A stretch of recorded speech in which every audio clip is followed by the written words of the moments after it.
Chapter 407. Gaia's instincts told her the beast man in front of her shouldn't be underestimated. Hence, she transformed into her true form, which enhances her power by multiple folds. Any weak-minded person would have been scared to death if they had seen Gaia's true form. She was terrifying with her shining dark purple scales, the two long fangs, the blood-red eyes with pitch-black vertical pupils. Except Jacoby wasn't a weak-minded person at all. In his life of hunting criminals and wrongdoers, he dealt with countless terrifying people who were more terrifying than her. Apprehending a criminal didn't completely depend on the cultivation stage.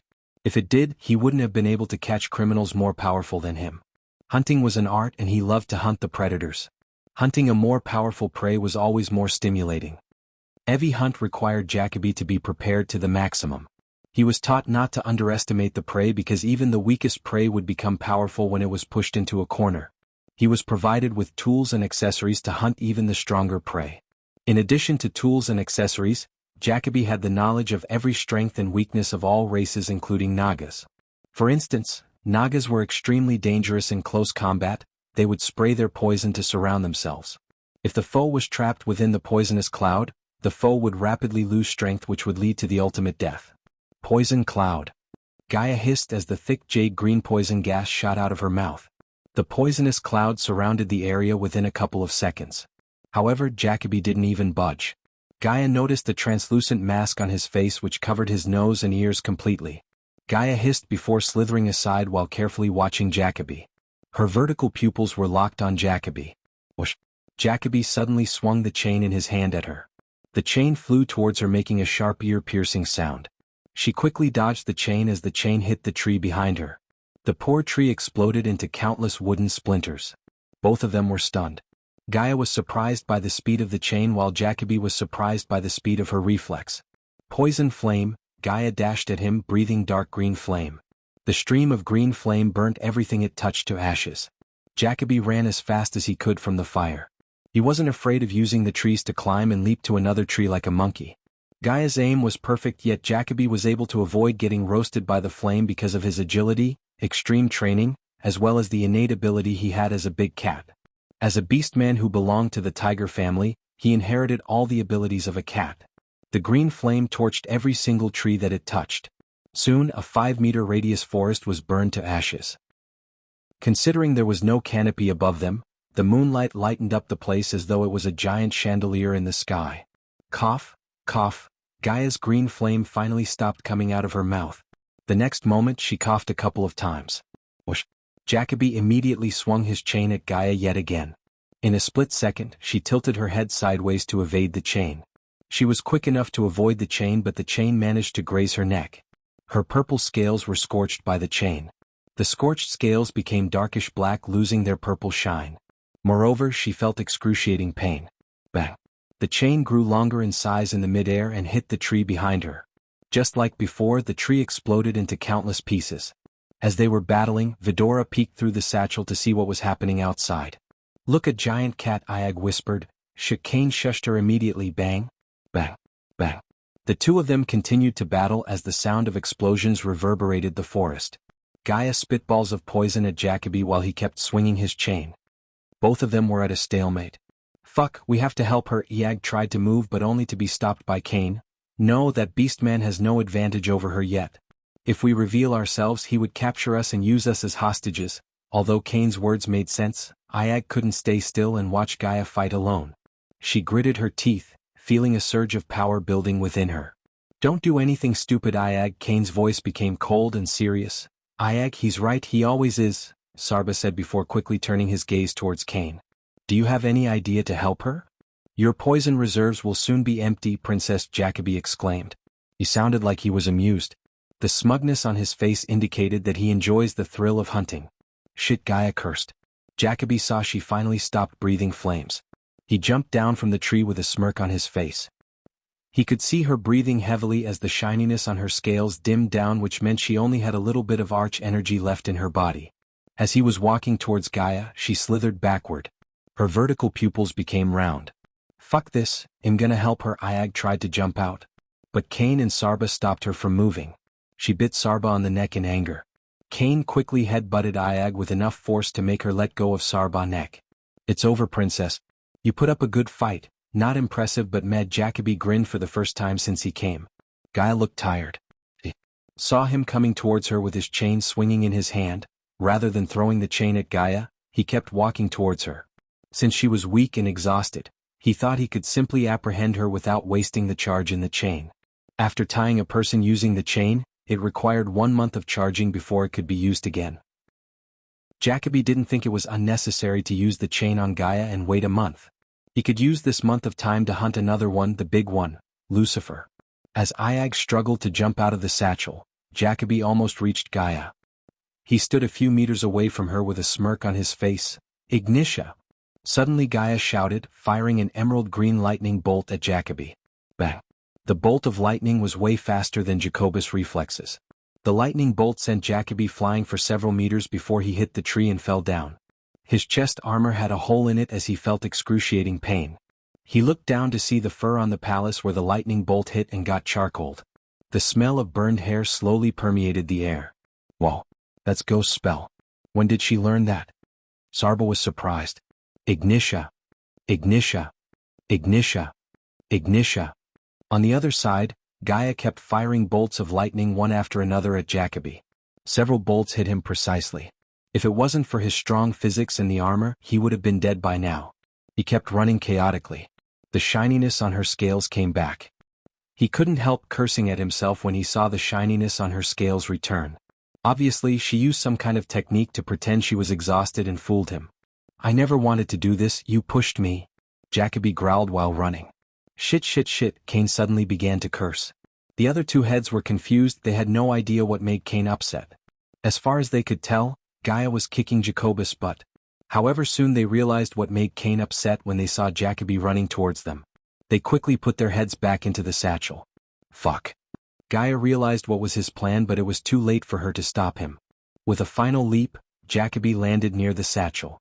Just as she was about to dash towards him, he grabbed the satchel. Jacoby saw the look in her eyes, she was worried sick. His guess was right. When he was watching her fight the Reapers, she kept touching the satchel with one hand. Then they started the battle, she didn't throw away the satchel but gently placed it on the ground. He noticed how she cared for the satchel. Evidently, he came to the conclusion that she has something she cares about within the satchel. What do you have in here? In his hand, the satchel seemed so little. Gaia's heart was pounding against her chest as he grabbed the satchel. A pet it seems, Jacoby felt something inside squirm against his hold. He was curious to see what was inside, but first, he wanted to apprehend Gaia before opening the satchel. After all, he didn't want another surprise from her. Transform and kneel. Jacobus' thunderous roar echoed through the forest. She hesitated as he started to squeeze the satchel with his big hands. No. Gaia quickly transformed herself back to her human form. She was shivering in anger, yet compared to the life of Vidora, her anger seemed worthless. Tiger punch. He cast a spell that formed an ethereal fist of a striped tiger behind Gaia. The very next moment, the fist hit her in the back with enough force that stomped her to the ground. Ah, she growled as blood started to drip down from her mouth. He then flicked his wrist. The ethereal fist moved according to the flick of his wrist. It grabbed Gaia before picking her from the ground. Her eyes were blood red in anger, her entire body was shivering. But she controlled herself for the sake of Vidora. After making her kneel, Jacoby let out an arrogant grin. The chain once again materialized in his hand. Game over, snake? As he said, he swung the chain at her. She closed her eyes instinctively. She expected to feel something, but nothing happened. The chain never touched her. She opened her eyes to see the chain remain still as though it was stopped by something in the mid-air. She looked up to see a hand holding the chain. The anger in her eyes immediately disappeared as her eyes began to water up. Her lips curved upwards. Finally, she heaved a sigh of relief. Her heart pounded against her chest. This time, it was because of joy. Ghost. Chapter 408. Michael held the chain in one hand and looked down at Gaia. A gentle smile merged on his face regardless of the burning anger within his heart. I will take care of this. With the other hand, he ruffled her head playfully, then he stepped forward, shielding her with his body. Jacoby furrowed his creases. He didn't sense or hear someone coming, rather he just suddenly appeared behind Gaia. Ding. Congratulations to the host for successfully being a badass. The reward is 6,000 badass points. Jacoby wasn't threatened by his appearance though, because he did his research on Ghost. Jacobus' plan A was to separate Gaia from Ghost and deal with her alone. His job got a lot easier when he met Gaia in a zaire far away from Ghost and her friends. The sudden appearance of Ghost would make apprehending Gaia difficult as he would have to either subdue Ghost or kill him. Nonetheless, it wasn't impossible. He would just need to switch to his plan B. Put that down. Michael's voice was rough. It was filled with cold, murderous intent. Seeing the blood dripping down her lips, he was on the verge of losing control of himself. Ignitia, the bolt of lightning hit Jacobus' wrist with deadly accuracy. He dropped the satchel in pain. So quick, Jacoby was completely stunned by his speed. Gaia quickly reached out her hand towards the satchel as the satchel came flying to her. Michael did not cast any spell but walked towards Jacoby with absolute killing intent in his eyes. Boom. Before even Jacoby could finish his spell casting, Michael appeared in front of him and punched him in the gut with enough force to send him flying. Arg! A deep fist-shaped dent formed by Michael's punch in Jacobus' armor. The armor was forged to endure a tremendous amount of attacks. Yet, a single punch deformed the armor. In addition to the dent, Jacobus felt the pain of his ribs breaking. He tried to pick himself up when Ghost dashed at him again. Boom.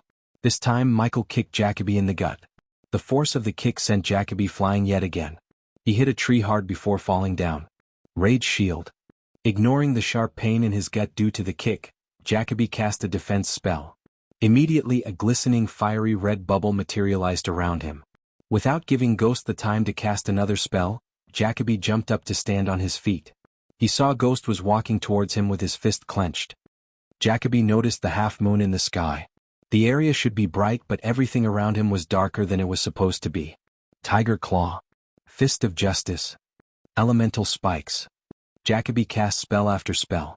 The first spell formed a crimson-red claw the size of a grown elephant directly above Michael.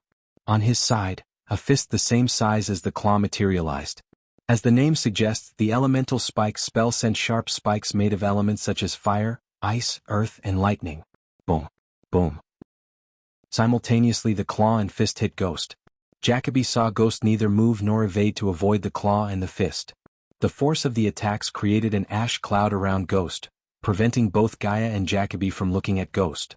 Wind blast. Jacoby suddenly heard Ghost's voice. The very next second, a gust of strong wind blasted away the ash cloud. Ghost revealed himself. There was not a scratch on his body. Ding. Congratulations to the host for successfully being a badass. The reward is 2,000 badass points. Jacoby couldn't believe what he had just seen. Looking directly into Jacobus' eyes for a second, Michael raised his hand.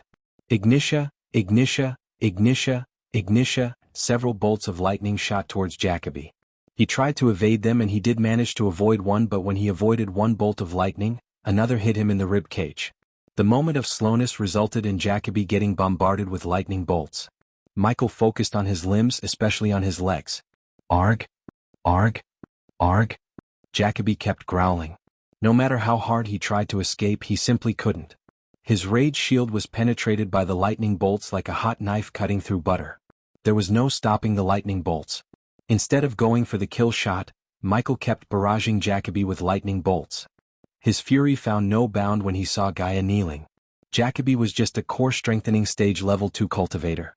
On the other hand, Michael was at level 3, which made him stronger than Jacoby by default. With all his spell upgrades, he would be undefeatable to anyone under core-strengthening stage level 5 in his ghost persona. In his complete Lucifer form, anyone under core-strengthening stage level 7 had no chance of defeating or even hurting him a little. The distance between Jacoby and Ghost grew shorter and shorter. Still, Michael did not stop attacking him with lightning bolts. All of Jacobus' assessment of Ghost became wrong, way wrong. He was being overpowered by Ghost and saw no chance of escaping unless he could use the chains on Ghost and render him powerless. Suddenly Jacoby used all of his strength to grab a handful of sand beneath him before throwing it at Ghost's face. It was an underhanded technique, but everything was fair in a life-or-death battle. Ghost momentarily closed his eyes as Jacoby immediately called out the chain. In a blink of an eye, the chain materialized in his hand. He wasted no time as he immediately wrapped the chain around Ghost. He ran the chain around him a couple of times to make sure he was tightly tied. You!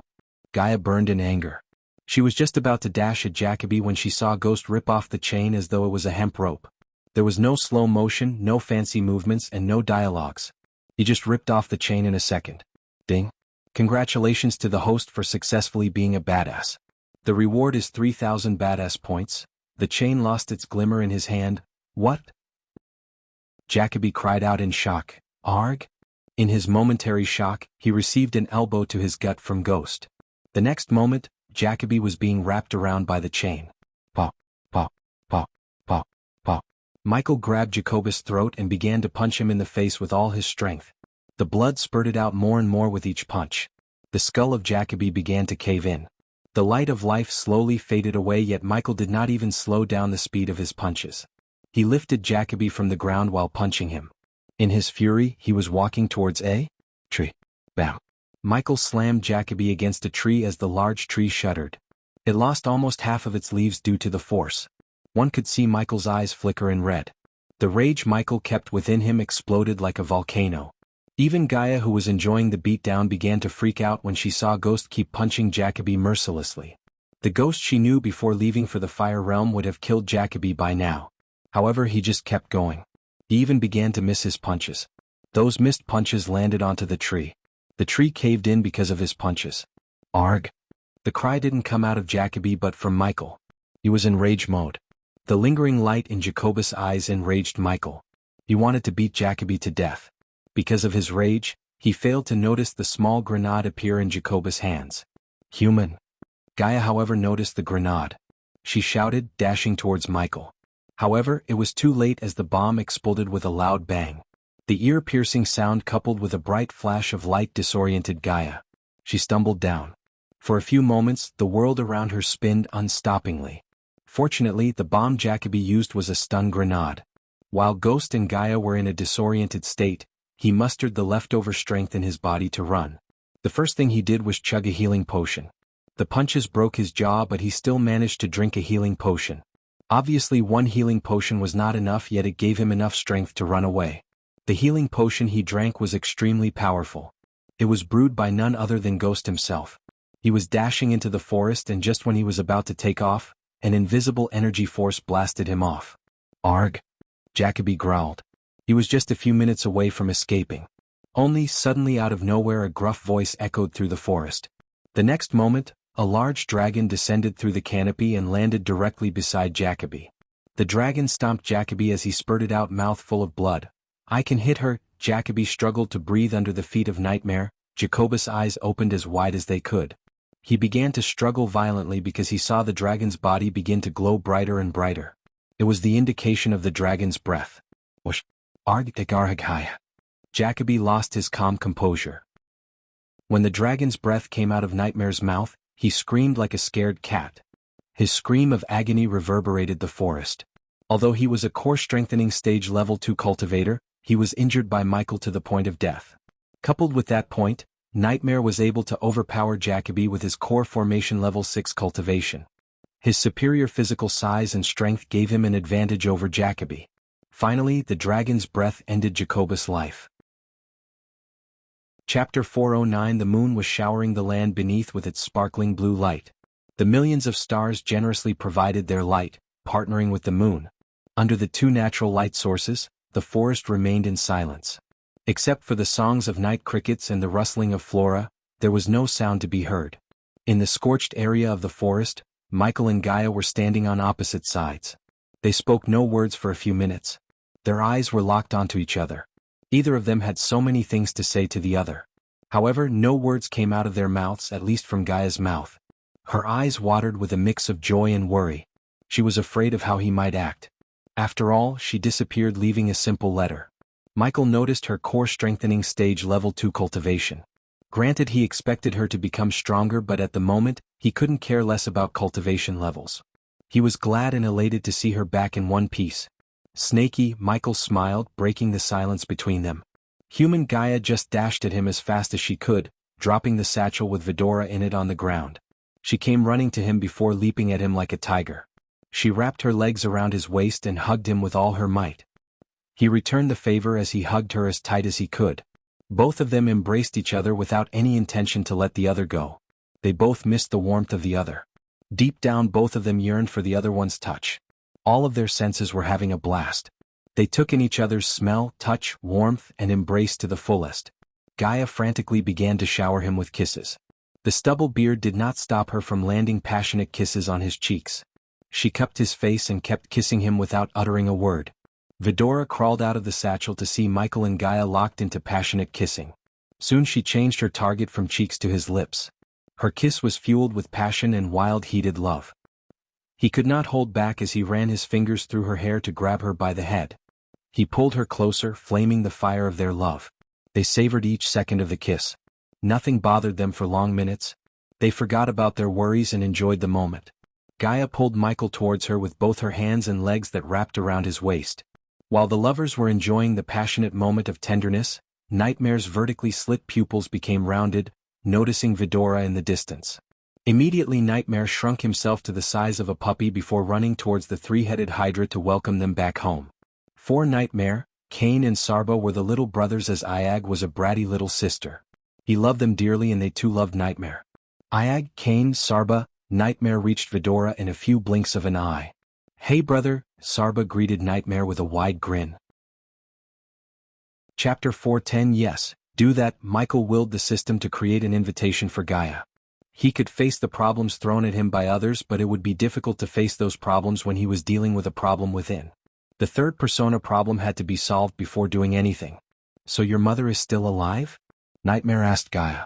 She sighed, but several seconds after deep thinking, she reluctantly nodded. "I think so. Human, do something and bring me with you to the Aculon realm. Let's go beat the crap out of that elf." He might know a way to get there without the invitation. Since he told her about the invitation he received to join Mazroth, she wanted to come with him to the Aculon realm. She was completely stunned when she first heard him. Perhaps it was luck or perhaps it was a coincidence. Either way, Gaia was surprised to the core. "Getting you to the Aculon realm is not a problem," he shook his head. "The problem is dealing with Zanali and hiding your identity." After spending 100,000 badass points on creating an invitation to Gaia, he had 60,000 badass points left. The special rune which would hide Gaia's identity cost 200,000 badass points.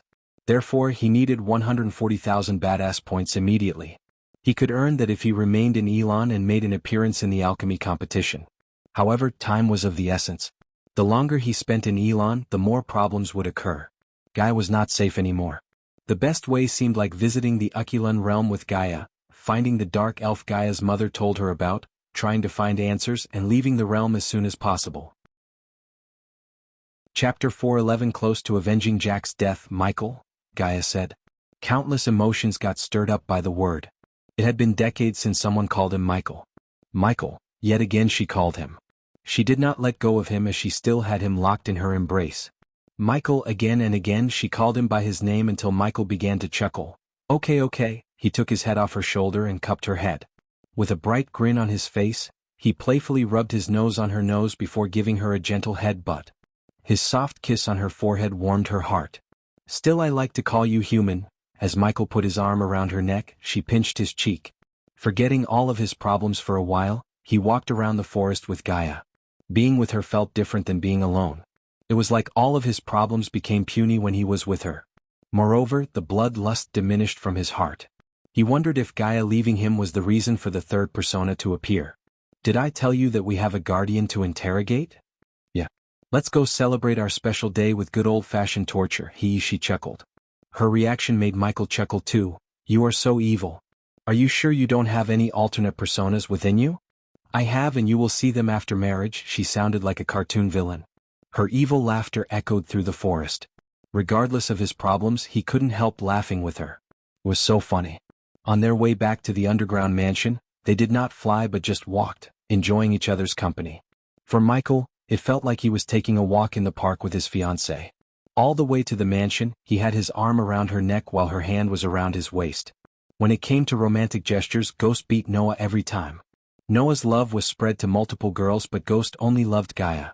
All of his love was directed towards Gaia. That didn't mean Noah didn't love the girls in his harem. However, he was too busy solving every single girl's problems instead of actually spending time with them. No matter how busy Michael was, he always made time for Gaia. Sometimes Gaia wondered how they could call him evil. When they entered the mansion, Azazel appeared before them to greet them. "How are they?" Gaia asked. "They are sleeping with Lord Nightmare, my lady." Gaia nodded on her way to their room. She stayed outside making zero noise. Then she slowly opened the door to peek through the gap to see Vidora cuddling with Nightmare. They were sleeping under Nightmare's wings. Iag's head was on Nightmare's face with her mouth wide open. Sarba and Kane slept peacefully under Nightmare's warm body. I can't believe they will soon grow up, she smiled as Michael put his hand on her shoulder to reassure her. For a few moments she rested her head on his hand and watched them sleeping. Azazel, tell Dalar to come to the Guardian's chamber with an undead. Michael let Gaia take the lead as torturing was not his strong suit. He preferred to kill instead of torture. At the moment, Connors was tied to a tree in the pocket dimension attached to the mansion. He was unconscious. Michael injected enough knockout potion into his body to keep him unconscious for several days. In addition to the potion, he had to buy specialized chains from the system store to tie him up. Usually, the Guardians used a chain with specialized runes to keep a cultivator tied. These chains were extremely expensive. This was why rune mastery was the highest paid skill in the world. They could make a piece of junk into an enhanced magical item. Since Michael had no time to go shopping and it would raise suspicions if his underlings bought these expensive chains, Michael decided to buy them from the system store. Connor's consciousness slowly returned to him. He felt a sharp pain on his cheek. While growling, he opened his eyes. The last thing he remembered was getting knocked down by the woman with Lucifer back on a ship. His eyes twitched due to seeing a light after a long time. As his blurry vision cleared up, he saw Lucifer standing in front of him. The surroundings surprised Connors. He was outside as he could hear the sound of a waterfall in the distance, birds chirping, and as far as he could see, there was not a single man-made structure. The tall mountains stood around as though they were guards of Lucifer. Connors tried to move his limbs, but he noticed he had been tied to the chair. He looked at his wrists to see the silver chains. The chains gave him some hope because he recognized the chain. If Lucifer was using the chains, that meant they were no longer on the southern continent. Our guardian is awake. Wonderful. Connor's body jerked when he heard a voice all of a sudden. He couldn't turn back, but soon he saw another figure walking from his behind. The figure wore armor similar to Lucifer, but the figure looked feminine. The shape of the armor indicated whoever wearing the armor was a woman. Connors was staggered by the two of them. The Guardians were thinking Lucifer was working alone. They did not even suspect there might be two Lucifers, let alone one woman and one man. Guardian Connors, regardless of her feminine look, the figure sounded exactly the same as Lucifer. The unearthly animalistic voice still freaked him out no matter how many times he had heard it before. We have some questions for you. And you're gonna answer them like a good boy. Connors didn't know how many days had been out. The faith in the Guardians was not as strong as before. He joined Guardians to climb the ranks and live long enjoying a wealthy life. Getting tortured was not in his mind. He had two choices: he could try to stall them and hope for the Guardians to appear, but the possibility of that to happen was extremely slim. The second choice was to answer their questions and hope they won't torture him and let him live. What do you want to know? Guy was surprised. Behind her mask, one could see her brows arch up. She did not expect the Guardian to drop his shield just like that. Again, when she thought about it, it wasn't much of a surprise to her, as she knew the Guardians valued their lives more than their duty as a Guardian. Only a few handfuls of Guardians valued the principles of the Guild more than their lives, such as Noah, Peyton, and probably Zenali. Tell us everything about Operation New Dawn, Lucifer asked as Connors was startled to the core. How did he know? Connors asked himself. His body shivered. Sweat began to appear uncontrollably through every single one of his pores. There was only one thing that could tie him to the New Dawn operation: an access card with the name Operation New Dawn etched onto its surface. The reason he kept the card was that it was made of pure gold. He planned to use that card and negotiate with Alpha Guardian to climb up the rank. Off-the-books operations were risky, but they also came with opportunities. Keeping his mouth shut about Operation New Dawn was not worth losing his life. Hence, he decided to spew out everything he knew about the operation. There was no information about the operation that would make Lucifer torture him to death. You can start by telling us what was the goal of this operation? And who ran it? Asked Michael gruffly. The feeling of something amiss whirled inside his heart. Gaia strolled towards him and put her hand on Connor's shoulder. She drummed her fingers on his shoulder. Come on, Guardian. Peyton was the lead. She put together a team to find clues about you. Oh, as Michael had expected, Gaia's voice sounded surprised. What were the odds of a Guardian they knew personally to run the operation that aimed to take them down? If Peyton was running the operation, Zenali would definitely be involved. I assumed there were others in your team. Names, said Gaia sharply. Hashira Seo, Alberto Pirani, and Xavier Rogers. Connors listed the names without a second of interruption. For him, ratting out their names was no big deal. After all, they weren't the ones tied to the chair and being interrogated by two scary people. And Noah Winston Connors never liked Noah. Ever since he joined the team, all the girls including the red-haired hottie were too mingled with him. Which obviously annoyed Connors. He felt threatened by Noah. So Connors wanted to put Noah in the crosshairs of Lucifer. "What was your role in the team?" asked Gaia, tightening her grip on his shoulder. We each got a target. We followed, surveyed and reported back to Peyton. "Who is your target, Guardian Connors?" Ghost Connors stammered. Michael's red eyes flickered. With a few steps forward, he came before him. "If you had followed him, then you must know how much sins Ghost and the people around him committed." Gaia was bewildered by his words but decided to play along. "In my eyes, those who had the power to punish the evil and chose not to are the worst kind. So tell me, Guardian Connors, have you punished the evil as a guardian should? Have you punished Ghost or his lackeys? Your answer will decide whether you leave here alive or dead." What the hell? Gaia's mind had so many questions. Still, her mind quickly came to a conclusion that made her blood boil. A life for a life. "If you had taken a life of a sinner, you will be forgiven," Michael bluffed. His flickering red eyes hid the murderous intent within him. At the place where Jack died, he saw two words: GG. Chapter 412 Avenging Jack's Death. Jack's death affected Gaia more than it affected Michael. For Gaia, Jack was like an annoying little brother. He always came running to her whenever he got into trouble, which was a lot. Everywhere she went, she could hear Sister Elia from his mouth. She never thought she would miss him so much. Michael, on the other hand, didn't grieve as much as Gaia, but he promised Jack that he would avenge his death. I punished evil," said Connors quickly. "Whom did you punish?" Michael was feeling the anger growing inside him as though a large balloon was swelling inside him. For a few moments, Connors went silent. He did not remember the name. He picked his brain to recall the name of the youngster he killed while surveying Ghost. Finally, after a few moments of silence, Connors remembered the name. There was a big funeral for the youngster in the Sunrise sect, and Peyton ordered him to attend the funeral so he could learn more about the people close to Ghost.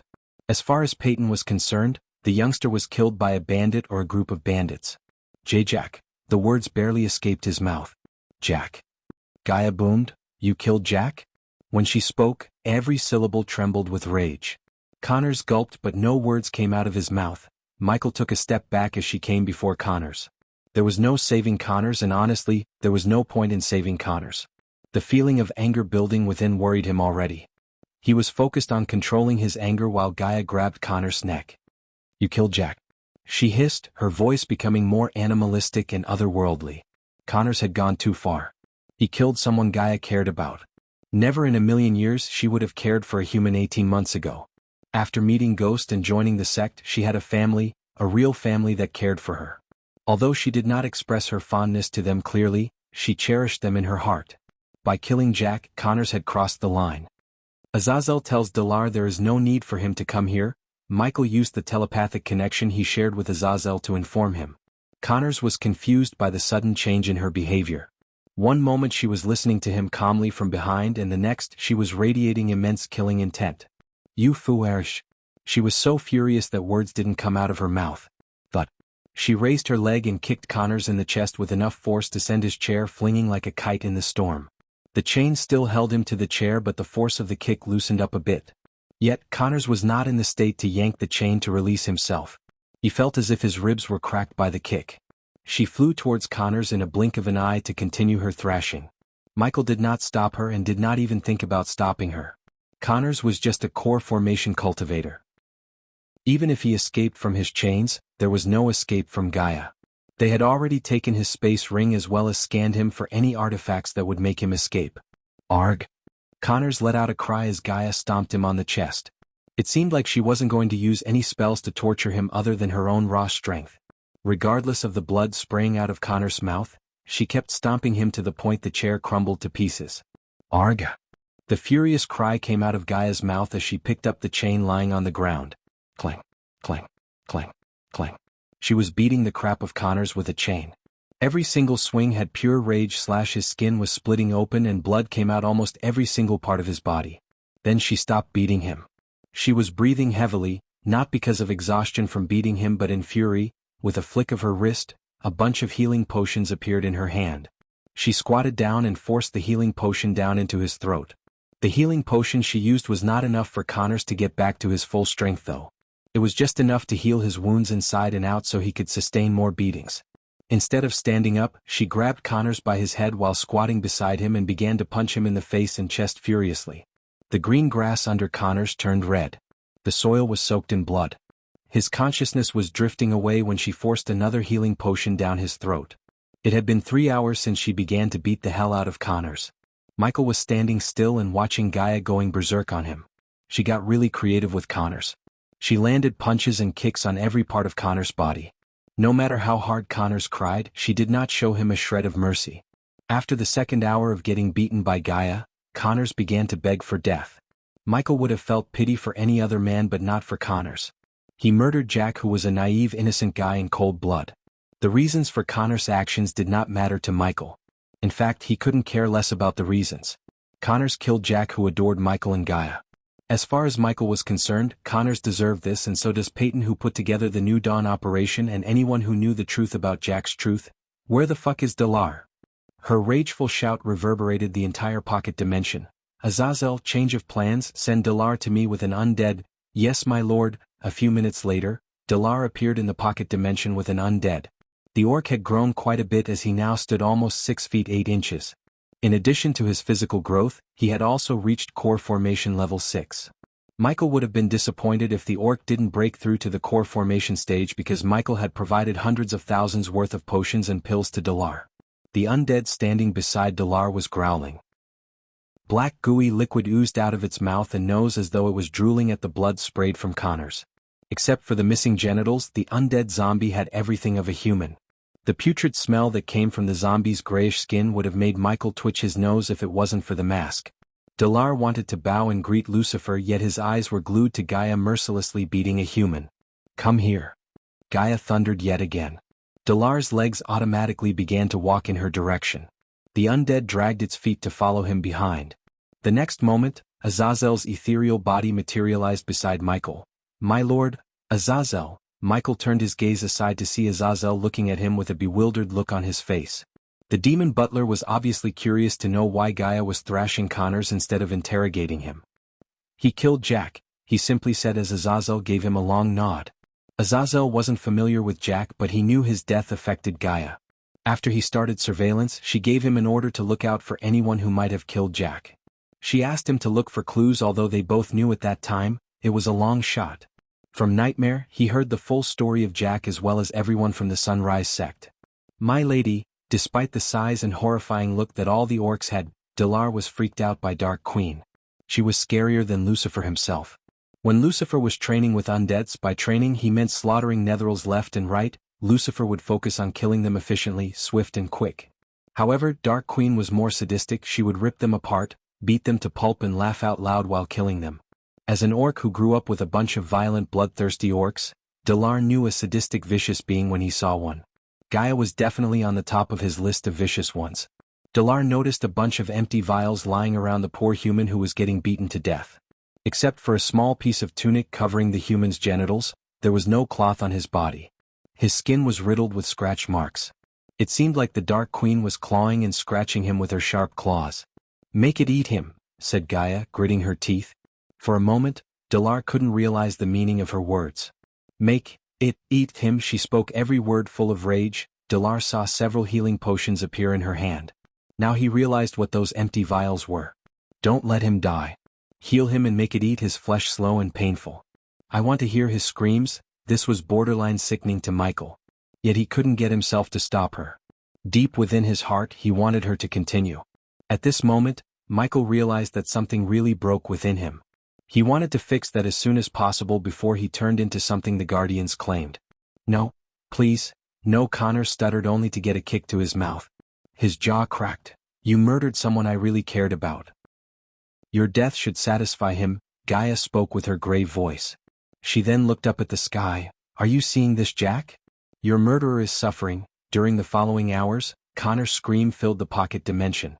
No mercy was shown to him until Nightmare chose to end his life once and for all. Chapter 413, Throwing a Party. After throwing away Connor's body, Michael and Gaia left the dark forest with Nightmare accompanying them. Vidora stayed in the mansion as they planned. Gaia promised them to bring a lot of snacks and reading materials for Kane. Do you remember the times we went to buy some alchemy stuff for you in Bradford and Jade bitch messed with us? She amused, nodded Michael, recalling the past events. It felt as though everything happened yesterday. That bitch Peyton spied on us. We spy on others, not the other way around. We should find her and make an example out of her before going to you. She stuck her tongue out. School? No, Arya can take care of spying on her. We should leave for Maze Roth as soon as possible. She was flying a couple of meters ahead of him, but when he heard him, she flew closer to him. Her face showed signs of concern. You will be okay, human. We are gonna find the dark elf in the tree and fix you. Rather than speak anything, he just nodded. Positivity was the thing that kept him going ever since he was born. He couldn't think he won't be cured at all at this point. He had to stay positive and hope the dark elf in the tree would have answers for all of their problems. 3 hours of flying later, Gaia saw the outskirts of the Sunrise sect after a long time. The images of shabby buildings in the mountain range flashed across her mind as she flew closer and closer to the sect. Now the sect looked completely different. Alive, that was the word that best described the sect. Even from a distance, they could see the lines of carriages going in and out of the mountain, groups of nobles dressed in fancy clothes, youngsters dressed in their new black Sunrise sect uniform, buildings built with eye-catching architecture and neatly pruned trees and plants. The mountain range was buzzing with chit-chatter of people. There was only a barren land void of buildings in the mountain, which was supposed to have the main headquarters of the sect and a huge library. Remind me to draw plans for the main building and library, she directed her request towards Nightmare. The dragon was enjoying the flying and occasionally sticking his tongue out against the wind. Stop that brat. Despite her warning, Nightmare kept sticking his tongue out. Rolling her eyes at Nightmare, she descended towards Claire's manor, which now acted as the headquarters. Claire dealt with all the sect business in her manor. Look, Brother Ghost, is that Sister Elia? Yay, she is back. Oh my god, a dragon. They are back. The disciples on the ground cheered excitedly. The senior disciples who spent more time with Gaia and Michael were a little too excited. Those girls were jumping up and down, clapping their hands together. You two have an important announcement to make, so go ahead. Ill deal with your fans club. Nightmare willed himself to grow a bit bigger. A few seconds later, when they landed on the ground, he had grown into the size of a fully grown elephant. Hey guys, if you hug me, Michael greeted them with a smile as usual, while Gaia warned the girls not to hug her because they looked like they were going to squeeze her to death. Most of the disciples were stopped from reaching Ghost and Gaia by Nightmare. Of course, those disciples were happy to feel the scales of a dragon and remain so close to one. After this day, they could brag about them being friends with Nightmare, which would surely let them land a girlfriend or boyfriend from either of the 3 big sections.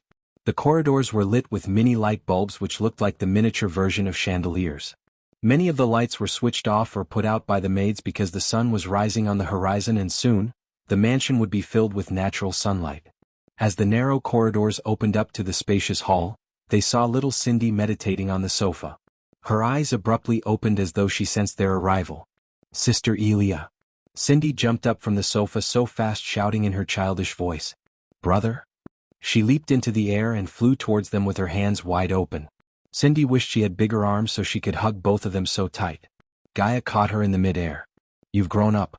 Soon, you won't be a tiny human anymore. Gaia ruffled Cindy's head frantically, making her neatly combed and ponytailed hair into a mess. Amua, Amua, Amua, Amua. Cindy showered Gaia with kisses. She cupped Gaia's face with her little hand and kept kissing her. Elia. Her rapid kisses were interrupted by Claire's voice. They looked up to see Claire climbing down the stairs. Her face was beaming in joy seeing Elia after a long time. Ghost snatched Cindy from her hands as Claire hugged Gaia without uttering a word. Michael squeezed her baby cheeks and gave her a kiss on the fluffy cheeks. Where did you go, brother? Elia, I'm glad you are fine. Where were you? We were worried. Still keeping her in the hug, Claire asked. We are engaged. Gaia avoided answering the question by stunning Claire. Gaia felt the hug getting tighter. Claire let go of Gaia and then grabbed her hands to see the ring on her finger. For a few moments, Claire did not speak anything. She just stared at Gaia with utter shock. But soon, her face brightened up as she hugged her yet again even tighter. I'm so happy for you two. We must celebrate this. Ghost, come here. While holding Gaia in her hug, she reached out to hug him too. Since she was looking funny holding out her hand, Michael reluctantly joined the group hug. After almost 5 minutes of hugging, she finally let them go. Cindy seemed confused about what made Claire so happy. She kept gawking at the adults in the room. Ghost took the single-seater sofa while Claire forced Gaia to sit beside her. She squeezed Gaia's hand.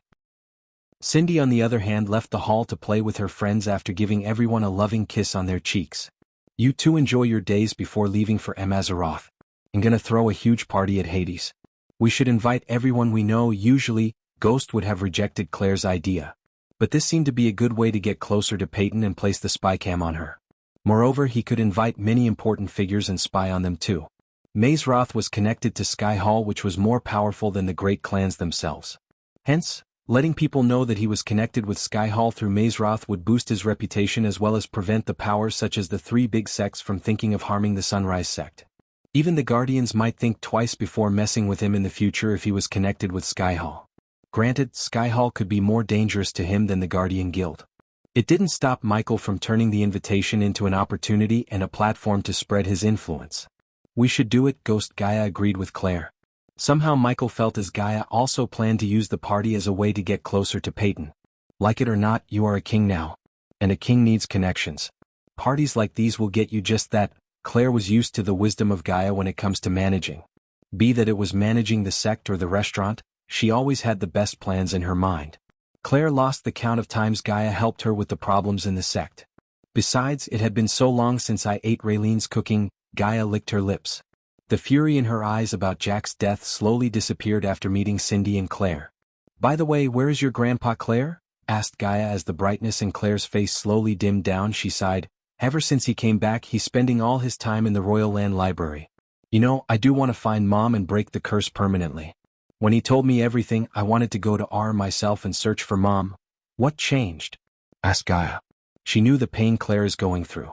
Her mother was alive, yet Claire was too weak to look for her. That pain and helplessness would soon turn into a self-blame. Gaia didn't want Claire to go on the road of self-destruction. Everyone told me not to rush, and they are right. I can't get myself or Grandpa killed or worse, end up in prison. We need to deal with the problem cautiously. Any mishap and yet another tragedy would fall on us. Michael and Gaia both felt pity for Claire. Although they wanted to help her, now was not the time to get meddled with the elves, who were the most powerful race in the entire world. Going against them at this point in time would be nothing but suicidal. I'm glad you're being patient, sect leader Claire. Focus on getting stronger. No one will mess with you if you are the top dog in the yard, said Michael, leaning back on his sofa. And oh, all of a sudden Claire seemed like she had remembered something. King Bredia's men are waiting for you in Bradford Manor. You still haven't gone to check out the treasury? He almost forgot about the treasury visit amidst his problems. This was the last thing he planned to do in Elon before departing to Mazeroth. He just hoped he would find something interesting in the treasury.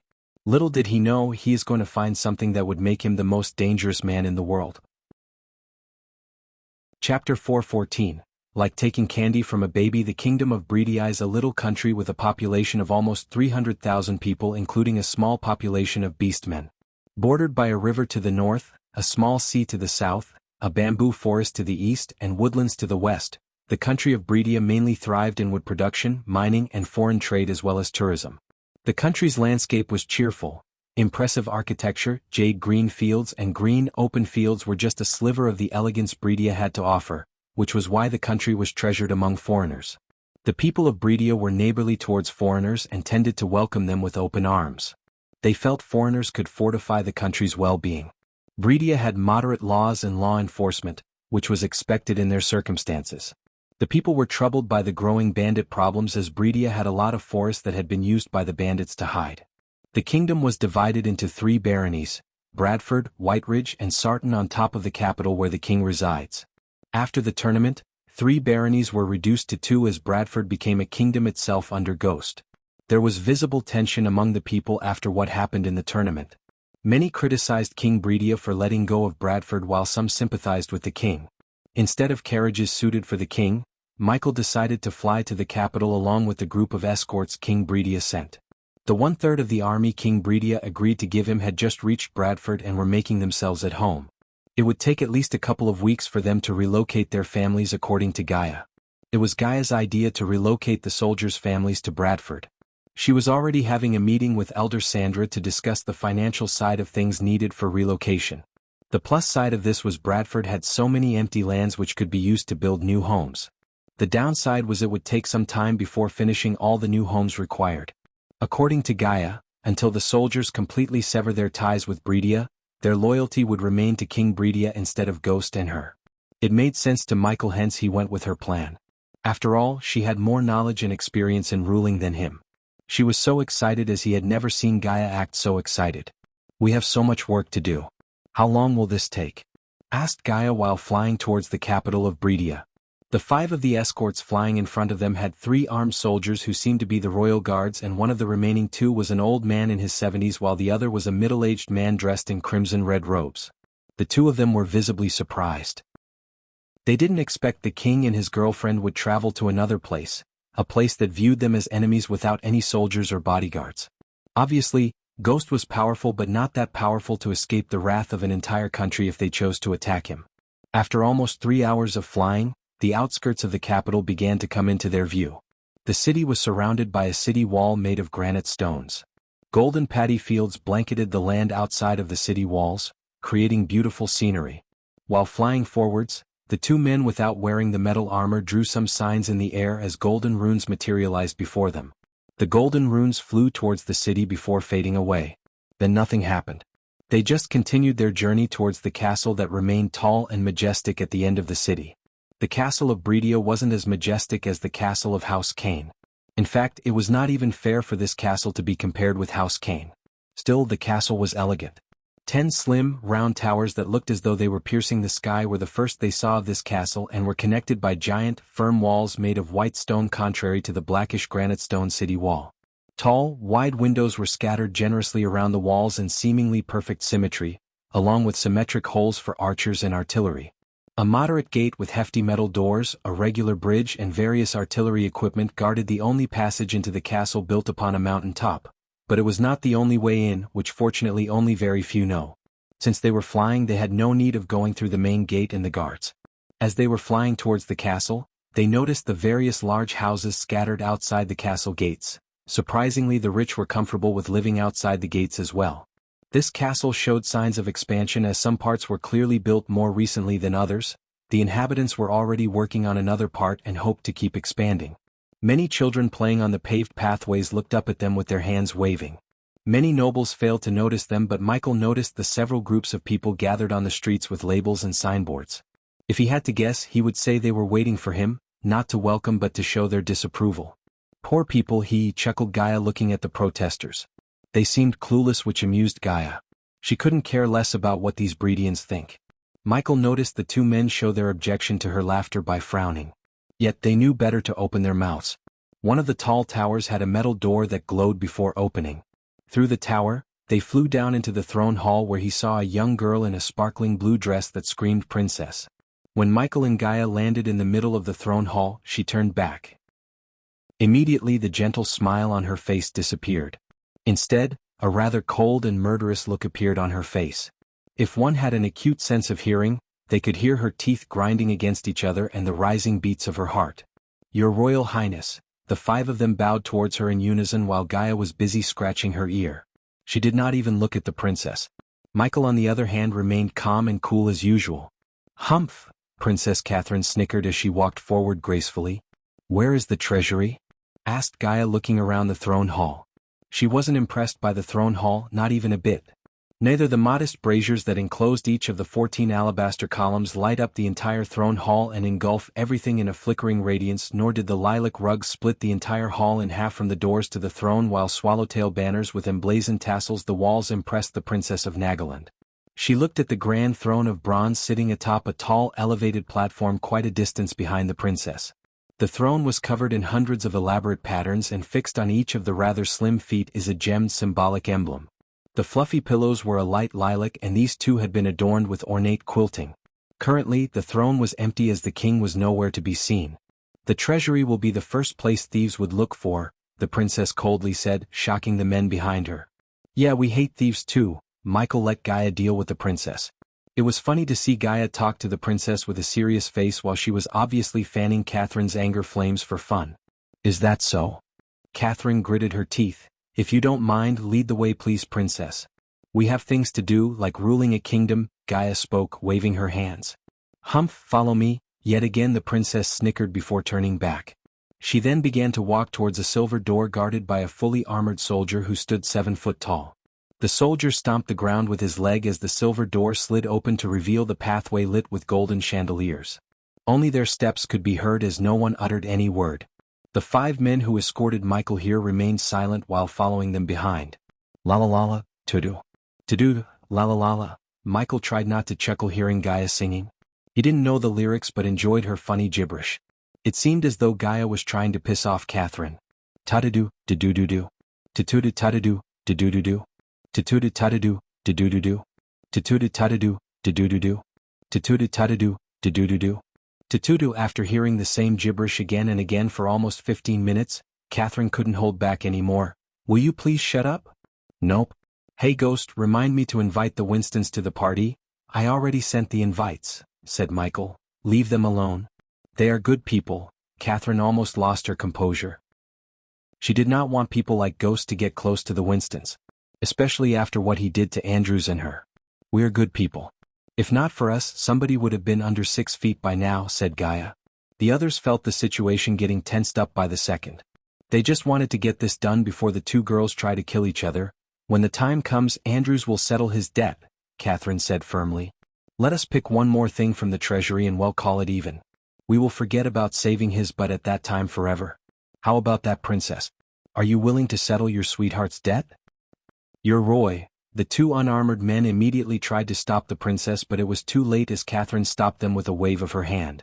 She turned back to look at Gaia. I will settle his debt, but after this, you are never to speak of Andrews ever again. Deal? Michael couldn't believe how easily the princess got manipulated by Gaia. Unbelievable, Michael said to himself. Hey, like taking candy from a baby. Too easy, Gaia laughed out aloud inside.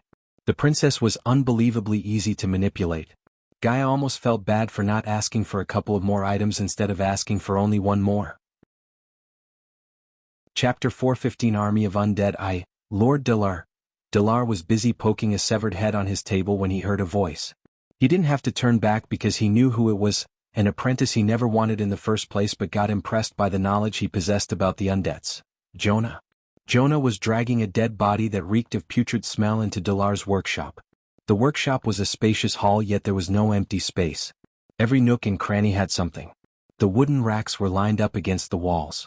Jars filled with weird eyeballs, body parts, black goo in bottles, dead bodies with countless cuts, and various tools could be seen in the room. After getting teleported to this dark mansion, Jonah entered into seclusion according to Dark Queen's instructions. 3 months later, he was able to reach Foundation Stage Level 10 and a few days cultivation away from reaching the body refining stage. Meanwhile, during his breaks, he worked with Delar to find out more about the undeads and the alpha undeads.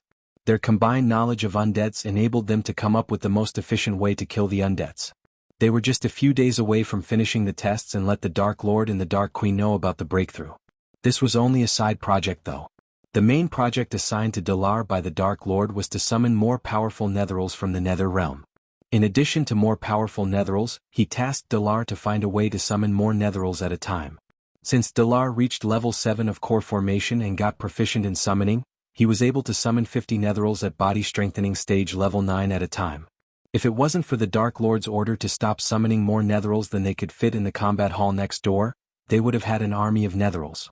Of course, it made sense not to summon more and more netherals because of 2 reasons.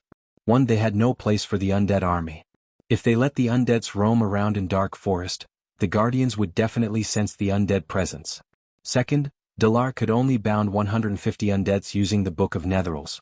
If he summoned more, they would wreak havoc, probably rip him apart piece by piece.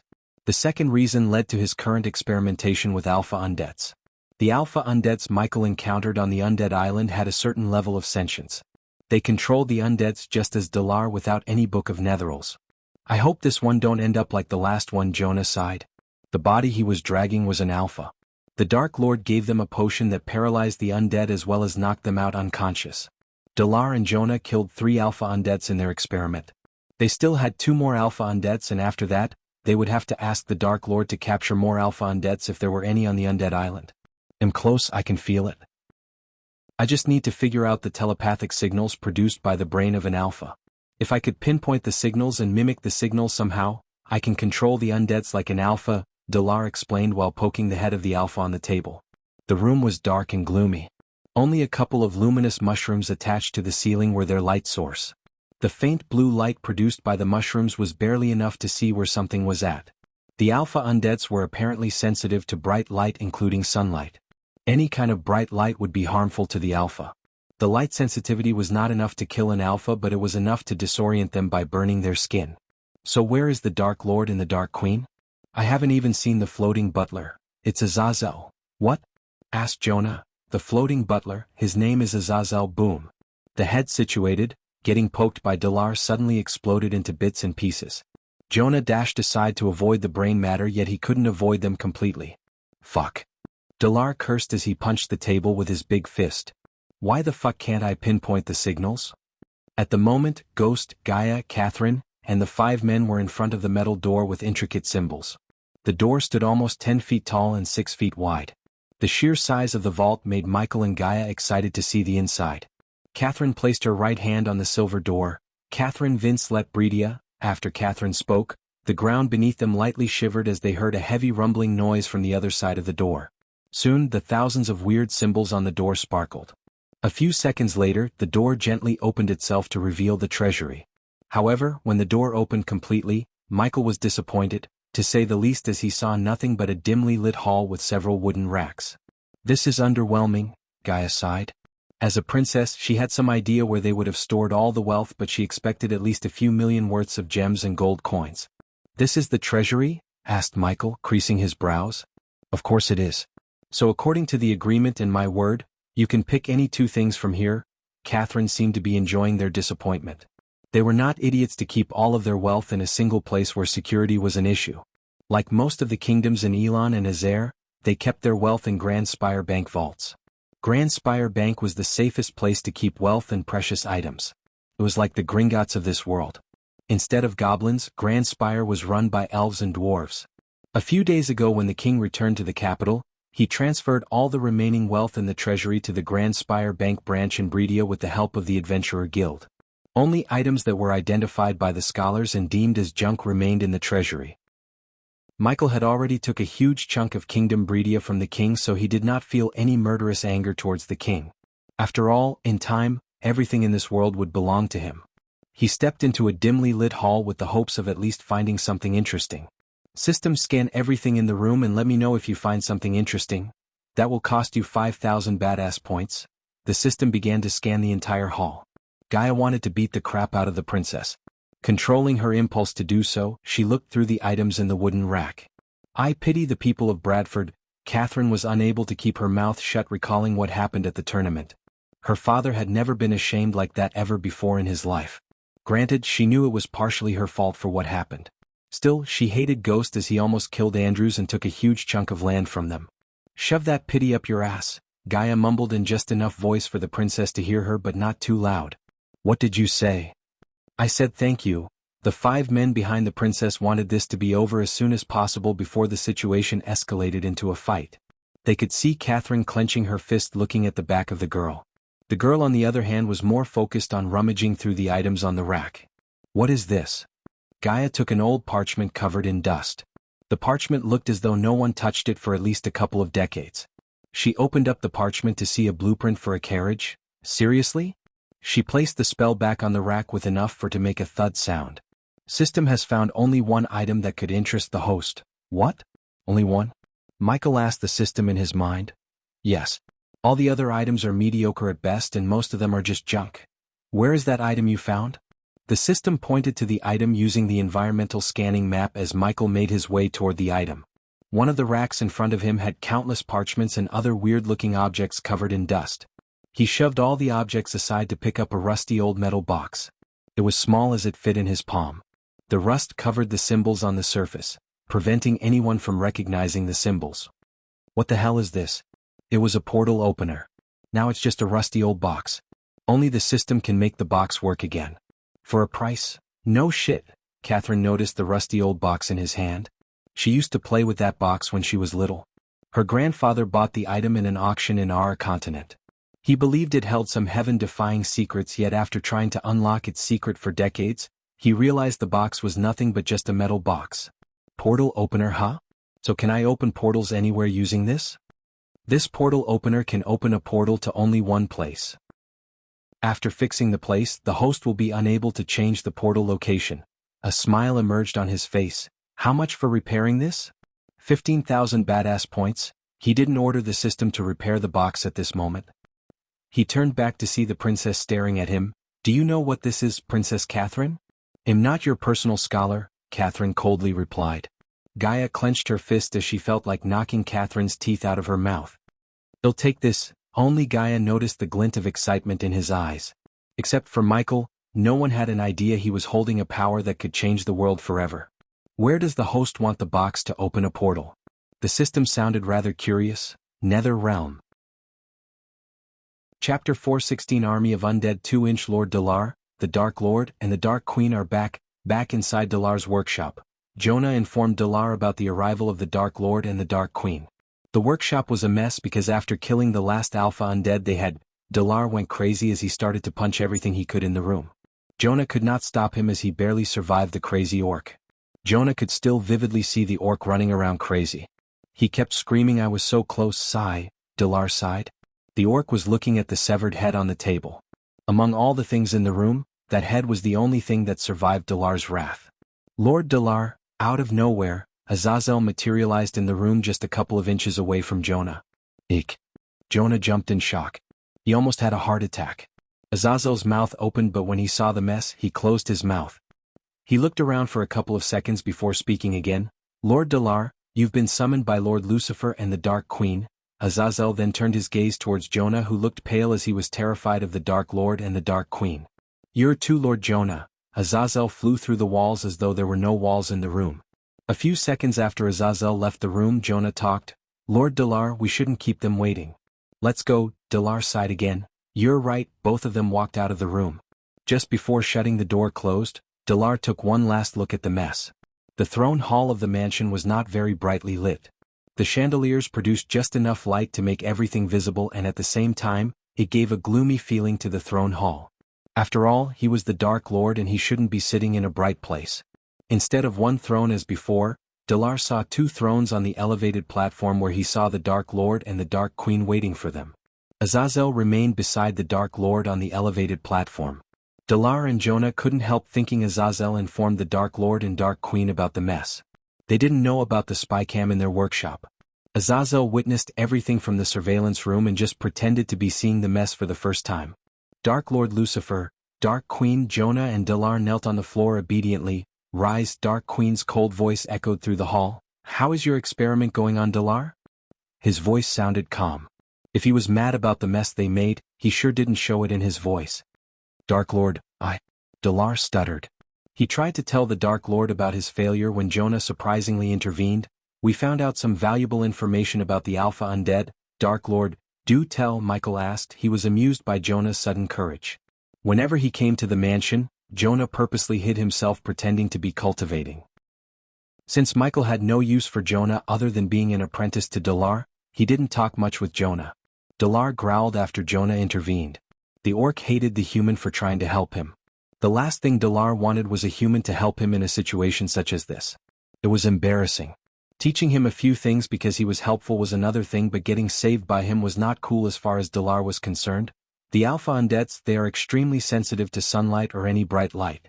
By focusing a light source on them, the connection they have with the other Undeads could be severed and be killed easily.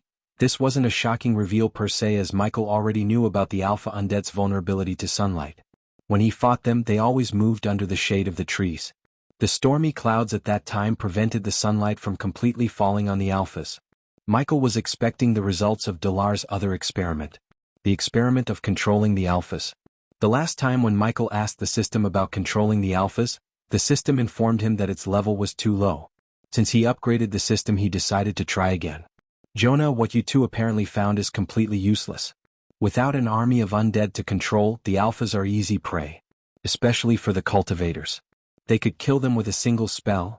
In other words, these two were killing the Alphas I captured for nothing. Dark Queen's cold words almost made Jonah wet himself. Fortunately, the Dark Lord squeezed her hand to calm her down. I was so close, Dark Lord. I just need a little more time. I was able to feel the connection before the head exploded, Dalar said. He didn't want to hide behind Jonah anymore. If push came to shove, he would have to use the item he got from his father. Nonetheless, he doubted the Dark Lord would kill him just because he failed to achieve a breakthrough in his experiment. Azazel, bring them here. Dalar and Jonah looked at the butler disappear around the corner with confused faces. Several minutes later, Azazel appeared in the hall again. As Azazel approached the Dark Lord and Dark Queen, hovering in the air, there were two figures dragging themselves behind Azazel. The smell of rotten eggs filled the hall. Jonah and Dalar almost got used to the smell as they immediately recognized the two figures behind Azazel. Alphas, Dalar mumbled under his breath. One of the alpha was a ripped man while the other was a woman with ample breasts. Both of them were naked, of course. Their skin was pale with several bite marks around their chests. Their shoulder-length hair was greasy and messy. With their dead fish eyes they stared at Dalar. He was stunned to see the obedience of the alphas. He wondered how the heck the Dark Lord controlled them. Only Michael knew it wasn't controlling but keeping the alphas in a state of dizziness by injecting a potent potion into their brain. Do what you did in your workshop, Dalar nodded. He had the feeling that the Dark Lord might hold the final key to controlling the alphas. Taking the book Netherals from his space ring, Dalar drew some symbols in the air. Jonah backed away to avoid getting blasted or worse getting killed. The tattered leather cover of the book lit up as the bright blue symbols began to appear in the air. Soon the symbols began to rate, creating a sphere of blue light. Speckles of blue light separated themselves from the sphere and floated towards the male alpha.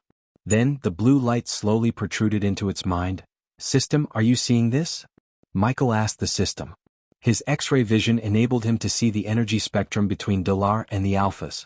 The spectrum of energy was very similar to the energy waves between Michael and his drones. Unlike the energy waves that appear when Michael establishes a connection with a drone, the energy waves between Dalar and the alphas were violent and much more powerful. Yes. The signal waves are too powerful and unstable. It will harm the undead and in time it will harm Dalar. Since the host upgraded the system, you can buy a connector to control the alphas. It will cost you only 10,000 badass points. One connector will let you control 2 alphas and Dalar control 4 alphas. So the extra 2 because of the Book of Netherals, Michael pondered. Okay, I will take it. How many? 2. The system asked. No, only 1. It's for Dalar. I don't need to control the alphas, at least not yet. That's why I have Dalar.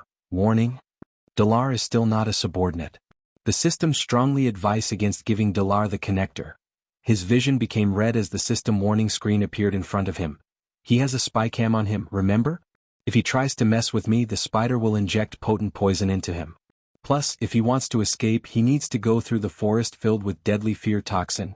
What about teleportation? He has a tracker on him which I bought from you. What don't you want to control the alphas? The system continued to ask him questions.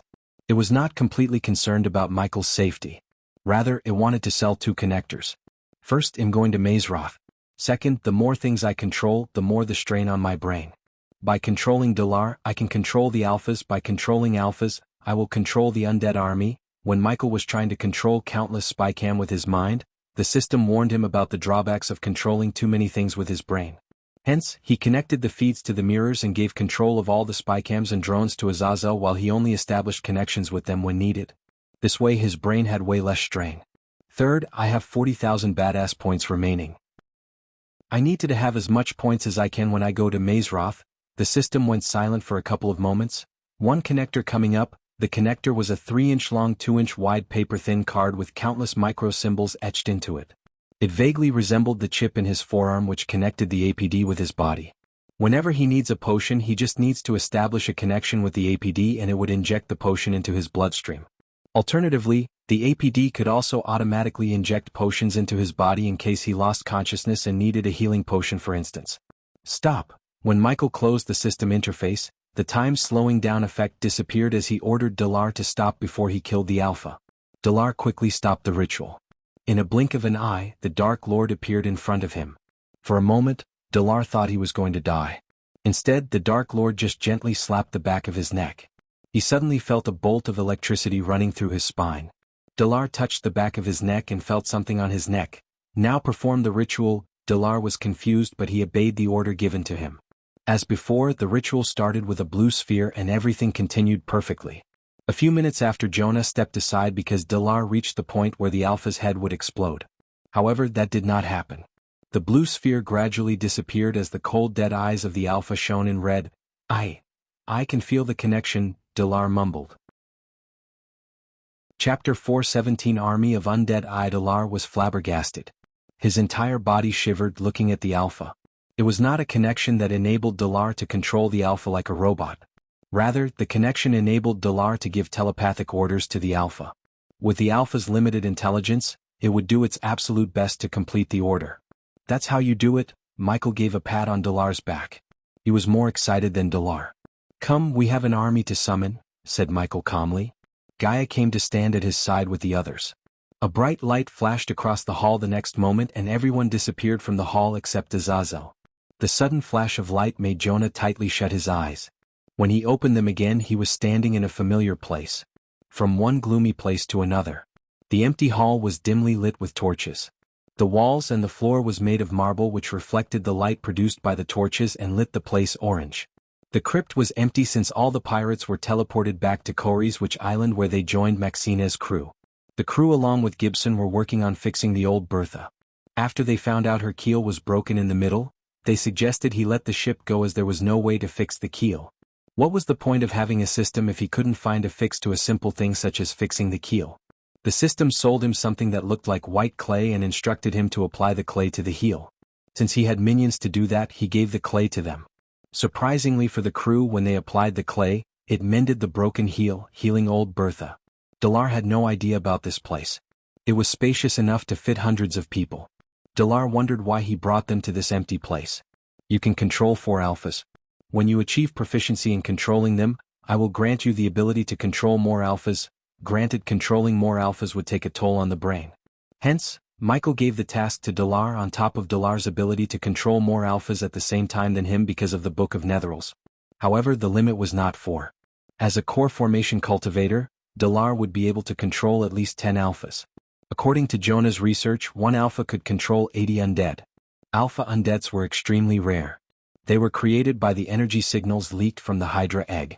Since the egg was no longer existing, no alphas would be created on the island. Since Michael reached the Star 4 inverter lever, he could build complicated devices. One of the devices he could build was a signal creator which would replicate the signals. He would have built the device if it wasn't for Vidora being too weak.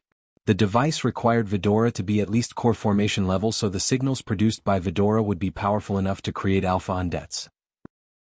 Of course, it was not that easy as it had several complications. For the time being, Michael decided to capture the remaining alpha undeads on the island and let Dalar control them. By controlling the alphas, he could control the undeads outside the crypt as well as the undeads of the Nether Realm. 800 undeads, not enough, Michael thought. Did you buy the thing I asked you? Michael then turned his gaze towards Gaia. Before he set up the portal opener and summoned undeads from the Nether Realm, he needed to find a way to control them to his will after they crossed the portal. Unruly, mindless creatures were no use to him. At the moment, Dalar could summon 50 undeads from the Nether Realm and control 150 undeads at once. Since controlling alphas would take a toll on his brain, he would not be able to control alphas and the undeads at the same time. Hence, Michael came up with a new plan. Gaia flicked her wrist as a bronze collar appeared in her hand. The collar was big enough to put around a human neck and looked plain without any fancy runes or inscriptions. Taking the collar from her hand, he walked several steps away from them. Then, after a flick of his wrist, a large heavy table and a long chair appeared for him to sit and work. He took out a bright orb and placed it on the table for light. While Dalar and Jonah were familiarizing themselves with Dalar's ability to control the alphas, Michael worked in silence. What's the plan? She whispered after coming to his side.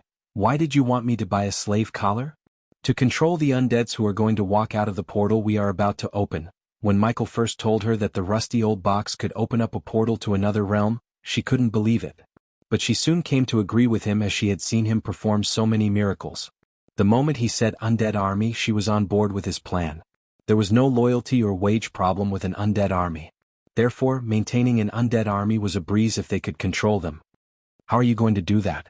Explain it to me. She leaned closer to his face, although she had a feeling that whatever he was going to say, she wouldn't understand it completely. I will simplify things for you, said Michael, not wanting to make her feel stupid. That chip I placed in Dalar's neck radiates an energy wave that would control the alpha. The slave collar works also has the same underlying principle. It creates an energy wave and that energy waves control a person's very soul. The slave master establishes a connection with the slave collar and through that connection, the slave master controls the slave. If the slave shows any disobedience, he or she just has to will the collar to send a bolt of energy wave into the slave's body which targets the soul. He paused for a moment to breathe and continued, since the netherals have no soul, I can modify the collar to redirect the energy wave to the undead brain. But a slave master could control 40 slaves at best. How are you planning to control the hundreds of netherals outside and the ones we are going to summon through the portal? Asked Gaia. Controlling a brain takes way less toll on the slave master's mind than controlling the very soul. If my calculations are correct, a core formation cultivator could control 300 undeads after I modified the collars. Gaia raised her brows after doing the math in her brain. Let's say we both control 400 undeads each, that's 800 undeads. What about Dalar? He could control 10 alphas and each of them could control 80 undeads. Then that's another 800. 1,600 undeads. The ones outside had no cultivation power. So still not a powerful army. Gaia was right. If all the 1,600 undeads had body-strengthening level 7 cultivation, they would have been quite a power to reckon with. Since it was not the case, dominating the cultivation continents using this army was nothing but a dream. I'm working on a way to make the undead outside get cultivation power. As for the undeads in Nether Realm, we need to find suitable candidates to control the undead aside from you, me and Maxine. If we are going to build an army we need loyal generals, we already have 2. Arius brothers. Michael reminded Gaia about Arius brothers who were getting healed rapidly inside the tubes. We will summon the undead from the Nether Realm here. That way they won't be as strong as they are in the Nether Realm. Until we come back from Mazeroth, let Dalar summon the undeads and roam around the island. This island suits better to build an undead army. Since they already have undeads, no one would find out about our summonings, like hiding a tree in a forest. I like the way your brains work. Gaia would have kissed him so deep if it wasn't for Jonah and Dalar in the hall. It's not a perfect plan but it'll work for now. Hopefully, we will have an army of the undead by the time we return from Mazeroth. As he finished talking, the bronze collar lit up for a few seconds before returning to its normal dull self. Done? Whoa, you're done? Gaia was surprised. He was just placing some weird objects on the collar and connecting them with a thin wire. She couldn't understand what was happening between the objects or how they worked together to modify the slave collar. Can you grab me an undead from outside? Asked Michael, preparing to test the collar. Before I go, I have questions. What? Why can't you use this collar to control the alpha? Michael just smiled behind the mask. It was actually a good question that he himself asked the system for an answer. The energy waves created by the slave collar are too weak. If anyone tried to enslave an alpha, they will be killed in a few seconds. She still had a few questions but before she could ask them all, she flew high towards the roof to go outside. Michael waited patiently for Gaia to return. He was calm as he knew the collar would work and the undead would be controlled. Orders up, one freshly captured undead. A pale undead landed on Michael's feet. The putrid smell was overwhelming to Jonah and Dalar. They momentarily stopped studying the alphas and turned their gazes towards the Dark Lord. Michael placed the collar around the undead before the undead could take a bite at his leg. The moment the bronze collar touched the undead, Michael felt a connection. It was like another arm. He could feel the undead. A tiny crystal stone mined from Stormvale Castle was placed inside the collar. It sent a bolt of energy wave to the undead's brain, making it obedient in a flash. His power made subduing and enslaving the undead easier than he imagined. The undead slowly stood up. This time, it didn't try to leap towards Michael. It growled but remained obedient. Well, I need to reduce the power of the collar. Chapter 4:18 Portal opened to the Nether Realm. The collar was working perfectly, too perfectly. At the moment, they were like robots waiting for Michael to control them. That meant their each and every moment could be controlled by Michael. It was not efficient when he had thousands of undeads as he would not be able to control each and every one. He wanted them like mindless war machines. If he instructed them to attack, they should be able to attack their target without him controlling their movements. This way, whoever controls the collar would have less stress on their brain. Grr, the undead growled as Michael approached the undead. Jonah and Dalar were staring at the undead without batting an eye. Dalar started to sweat inside his long coat. If Lucifer was able to control the undeads without him, his usefulness to Lucifer would diminish greatly. Since the system could not make Dalar his subordinate for some reason, Michael always handled Dalar with caution. He wanted to replace Dalar if Dalar tried anything weird. He almost replaced Dalar with the portal opener. Before the portal opener, Dalar was the only one who could open a portal to summon the Netherals, but this portal was one way. Only Netherals could walk through the portal, no one could enter the Nether Realm. Now Michael could open the portal to the Nether Realm and capture as many Netherals as he wanted. In addition, he could farm experience points inside the Nether Realm as well as gather rare herbs for his herbal garden. "What are you doing?" asked Gaia, looking at him tinkering with the bronze collar around the undead's neck. "Give me a minute. Using runes to control the Netherals would be much easier." Considering he was not a rune master, he had to take the long route by placing several components he bought from the system and the stores in this world into the collar. After tinkering with the collar for a few more minutes, Michael felt the control over the undead had been greatly reduced. But the undead was still in his control. "Attack that wall." His order sounded weird, but the undead was already running toward the wall he pointed. Reaching the wall, the undead began to attack the wall violently.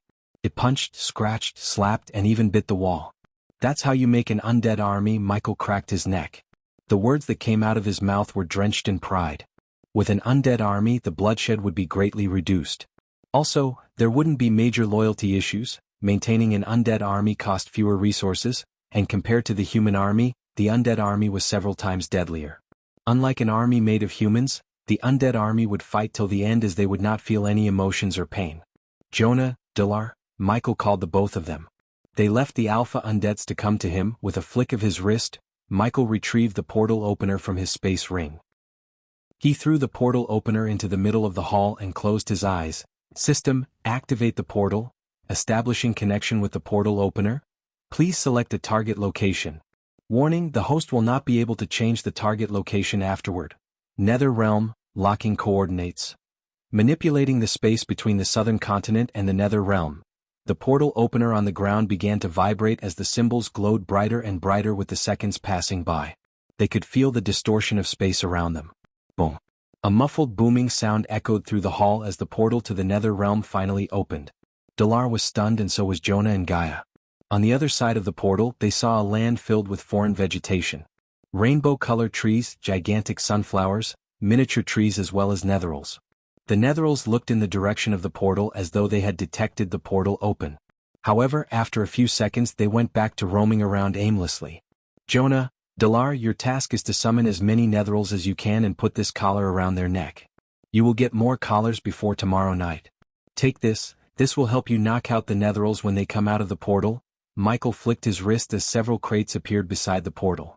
"Maxine will bring you all your necessities." Jonah and Dalar had no choice but to accept. He then retrieved a drone from his space ring before sending it flying into the portal. "Azazel, I have sent a drone into the Nether Realm. Monitor the feed carefully and contact me if anything interesting happened." After giving an order to his trusty demon butler, Michael and Gaia activated the runic teleportation to leave the crypt, leaving Jonah and Dalar behind. 2 days later, Michael and Gaia were preparing to attend the party in Hades. Gaia looked stunning in her new clothes. Her glistening white ornate dress flew from top to bottom and had a square neckline, which gracefully revealed the luxurious dress worn below it. The delectable corset of her dress covered her stomach, where the continuous flow was broken up by a simple cloth band worn quite high around her waist. Below the cloth band, the dress opened up to the left and revealed the dress below. The front of the top dress easily reached the ground in the front. The back continued to flow a good length behind her and ended in a broad rectangle. Her sleeves were incredibly long and incredibly wide. Their flow was broken up just above the elbow, where they changed color from pearl white to a tinge of silver, and where they were divided by thick, simple bands. These were the same fabric and color used to outline the edges of the dress. When she adjusted her loose hair, Michael was staggered by beauty. He wore a Victorian Gothic-style jacket that reached his knees. The jacket was ornate with silver etchings. His black trousers perfectly complemented his black jacket. Adjusting the edge of his sleeves one last time, he walked towards Gaia. He hugged her from behind and kissed the back of her neck passionately. "Hee, it tickles, Michael," she giggled. "You smell good." Michael kissed her cheek. "It's the jasmine drops Olivia gave me." Speaking of Olivia, is she still in seclusion? According to Claire, Olivia was trying to break through to the core formation level 9, and she had been in seclusion ever since Gaia left for the Fire Realm. After the championships tournament, Michael presented her with enough pills and potions to successfully reach the core formation level 9. He planned to make her his subordinate when she came out of the seclusion. Knock, knock, knock. Someone gently knocked on the door thrice. Since the two of them finished getting ready, they stepped toward the door. When they opened the door, Claire was standing outside in amazement. "Wow, you two are going to steal the show." Claire put her hand around Gaia's hand and led them towards the outside. When they reached outside, almost the entire Sunrise sect was there to cheer for them. Michael felt like he was a celebrity on the red carpet. He waved his hand at the disciples as their thunderous cheers got louder. Ricky was waiting in the carriage. Ladies first, Michael opened the door for Claire and Gaia. He helped both of them get into the carriage by holding their hands as a gentleman should. "Did you give the package to him?" he asked Ricky. "Yes, Master Ghost." "He gave you this." Ricky handed over a tiny piece of paper.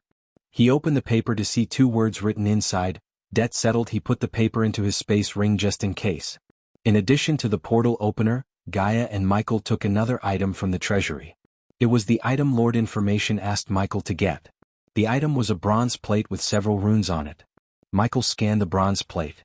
According to the system, it was a piece of an artifact, and without 2 more pieces, the system was unable to tell Michael about the function of the artifact. Although Michael was curious, he handed over the item to Lord Information via Ricky. With this, he had returned the favor to Lord Information for giving the information of who put the bounty on his head before the tournament. Also, Michael asked all his minions to call him Master Ghost instead of Your Majesty outside Bradford. There was no reason for this except the latter made him feel somewhat older. Since all the pathways were paved, the carriage ride was so smooth. It used to take 2 hours to reach the river town by carriage due to the untended path, but now, it would only take them an hour.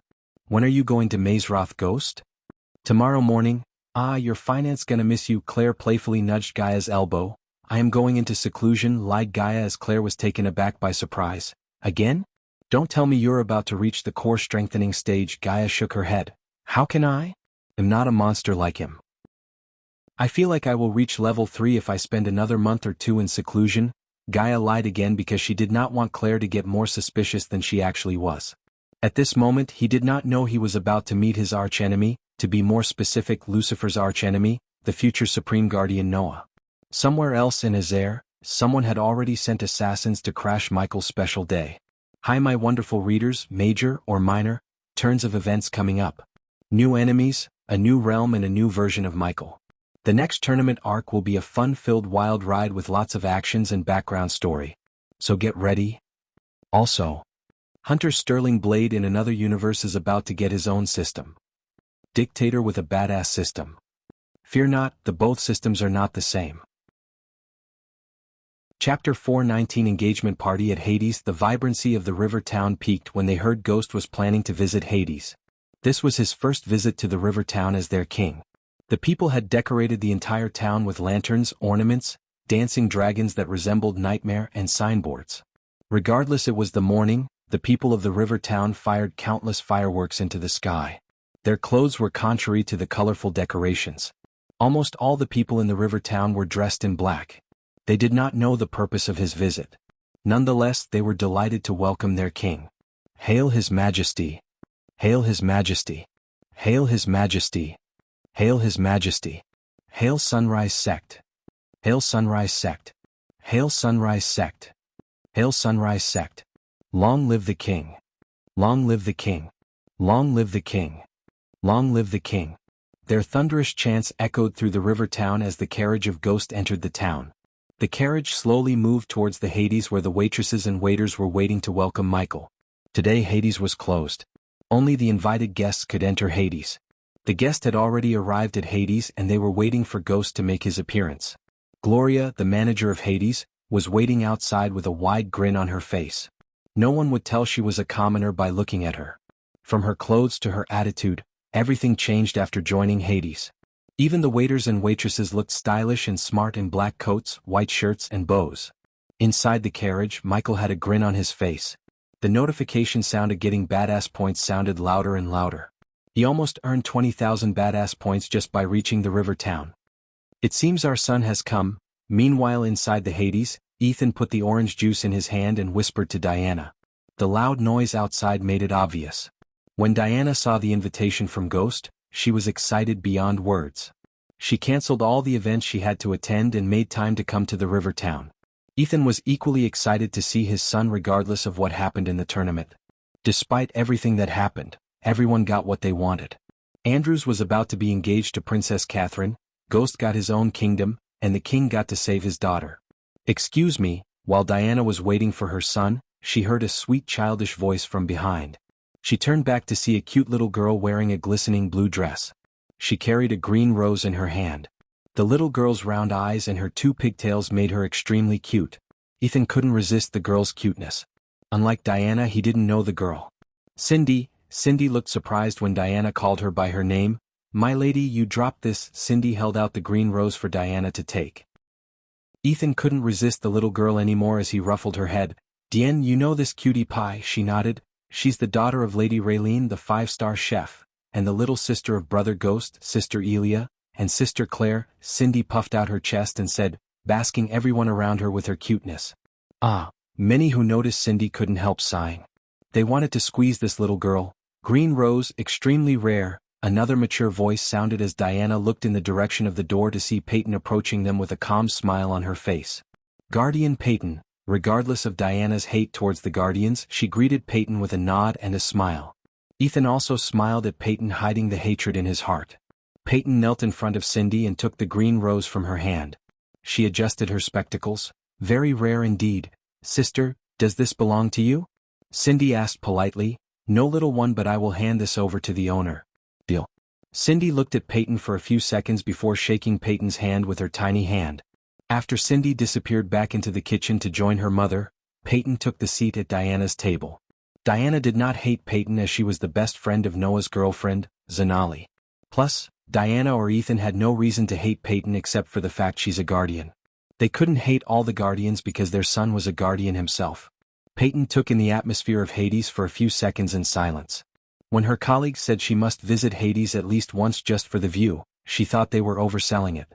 But after seeing the majestic view of the flowing river outside, the lighting inside the restaurant, and the decor of the place, she was truly amazed. Although Hades was just recently opened, booking a table was a hassle, even for a guardian. The nobles spent thousands of gold coins just to get a table for themselves and taste the cooking of Raylene. Even the people of royal families were in line to get a table. Peyton also noticed all the prominent figures enjoying the drinks. There were elders of the Kane family, representatives of the Rainshade Merchant Guild, as well as the elders of the Sunrise sect. Not all the tables were occupied, as it seemed like Ghost only invited a handful of people to the party. Peyton was curious to see what the reason for his invitation was. The coronation ceremony was meant to be held after 6 months. As Peyton was looking around, everyone's gaze fell on the main door. They saw Ghost and Elia enter Hades. Both of them looked dashing, especially Gaia. Gloria took the wine glass from the table nearby and tapped the glass with a spoon. The atmosphere quickly became silent. "Everyone, first of all, thank you for accepting my invitation on such short notice. Please enjoy the meals first. I have an important announcement to make afterward. It will be worth the wait, ladies and gentlemen." Michael did not beat around the bush. The people before him were extremely busy and there was no need for him to use flowery words. Instead, he knew they would like a more direct approach. Quickly the waiters and waitresses started their work. They moved around the tables taking orders like water flowing downstream flawlessly. Their coordination and speed were truly magnificent and efficient. Somehow the first faces that drew his attention were Diana and Ethan. On his way to Diana and Ethan, Michael greeted everyone and spent a couple of minutes talking to them as a courtesy. Claire joined the elders at their table, leaving Michael and Gaia to attend to the rest of the guests. When he reached Diana's table, he was greeted by her and her husband with wide grins on their faces. Lady Diana and Lord Ethan. Michael shook Ethan's hand and then Diana's hand. He then greeted Peyton with a smile. "Miss Peyton." He shook her hand. Gaia then shook everyone's hand and took her seat beside Ghost. She wondered why out of all seats he decided to sit with the Winstons and a guardian. "I hope you don't mind me sitting here, Lord Ethan," Michael said. Their table was meant for a family of 12 to sit, so they had enough seats to go around. Ethan shook his head, chuckling. "Hey, it's your party and restaurant. You can sit anywhere you want, Your Majesty. Oh, please call me Ghost.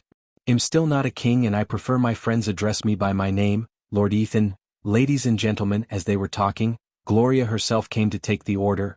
The specials Gloria Gaia ordered for them before they could even open the menu. The specials was a code word for bring everything on the menu for today. "Trust me, you have to try them." Gaia winked at them. Something about Elia rubbed Diana in the wrong way. According to Diana's spies, Elia was an orphan who grew up with Ghost. But the aura the girl radiated was not of an orphan. Diana met countless orphans and Elia was not one of them. Diana noticed the way Elia handled the guests. A commoner girl would have at least felt a little nervous facing powerful people such as the elders of the Kane family. However, Diana saw no signs of nervousness in her attitude. As Diana was watching Elia, her heart skipped a beat when she noticed the rings on her finger and the ring on Ghost's finger. The last time Diana saw her son, he did not have the ring. She started to connect the dots. He's engaged, Diana came to the conclusion in her mind. A burst of joy exploded in her heart along with a tinge of sadness. She would have celebrated the day as a festival, but because of the circumstances, she couldn't do so. Still, Diana wanted to leap at them and hug them both so tight. Meanwhile, in the forest surrounding the river town, a group of figures dressed in black clothes was looking at the Hades from the shadows. They covered their bodies from head to toes. They hid in the darkness of the forest. There were at least 50 people in the group and they all had bows in their hands. Team Hawk is in place, one of the black-clothed figures among the group spoke. He didn't seem to speak to the others but to a red stone in his hand. Team Eagle is approaching the target site. Let loose on our signal, a thick voice came from the stone as the black-clothed figure nodded. Target in sight, another black-clothed figure spoke looking at the Hades. The green roses are in place, another voice came out of the stone. Wait for the target to reach the marked location. The black-clothed figure who had the red stone in his hand spoke. Inside Hades, everything was going without a mishap. No one had any idea about the lurkers around them. Even Michael did not sense the figures in the forest as they were far away from the range of environmental scanning. Father, Mother, Michael and Gaia stood opposite Diana and Ethan. At that moment, Michael heard a voice from behind, a familiar voice. Without even turning back, he could tell who just entered Hades. Noah Winston. Chapter 420 Ninjas crashed the celebration. Noah, who came with Alicia and Zanali, took the seat beside his mother and father.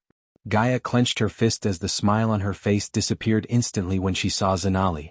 Under the table, Michael squeezed Gaia's hand to calm her down and remind her where they were.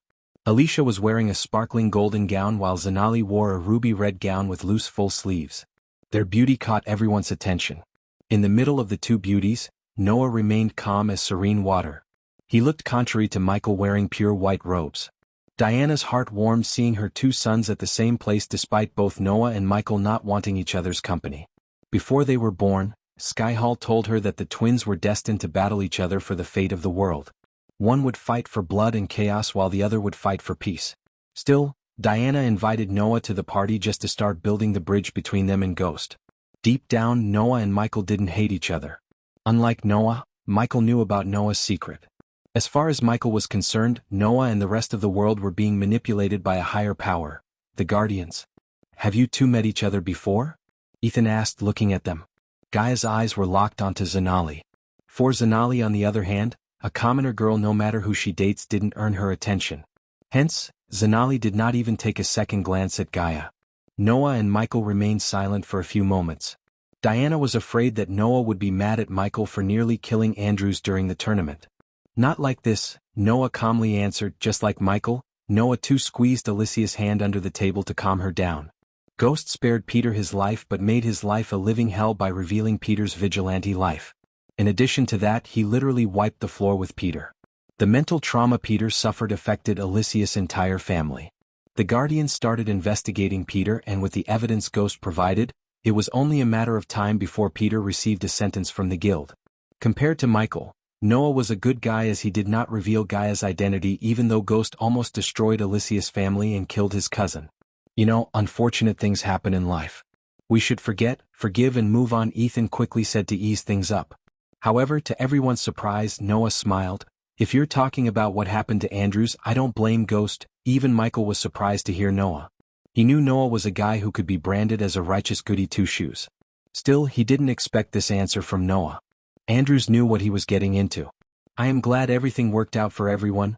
Noah signaled one of the waitresses to fill their cups. The waitress came running to them with an expensive bottle of wine. She filled all their cups except for Michael and Gaia. Everyone at the table looked at the two of them with a bewildered face. We don't drink, Diana nodded approvingly while Ethan looked just stunned. Me too, Michael nodded at Noah with a smile. Noah really seemed like he didn't hold any grudge against Michael for beating the crap out of Andrews or destroying Peter. Of course, Noah still hated Ghost for using his talents to get richer instead of helping people. In Noah's mind, Ghost was a first-class self-centered person who would lift a finger if there is no profit for him. Diana was glad to hear Noah and felt quite proud of her son. Everything was going better than they expected. The aroma from the kitchen started to kindle their appetite. Noah and Michael could even hear some stomachs growling. They couldn't blame them as whatever Raylene was making smelled so good. Soon the waitresses and waiters arrived carrying plates from the kitchen.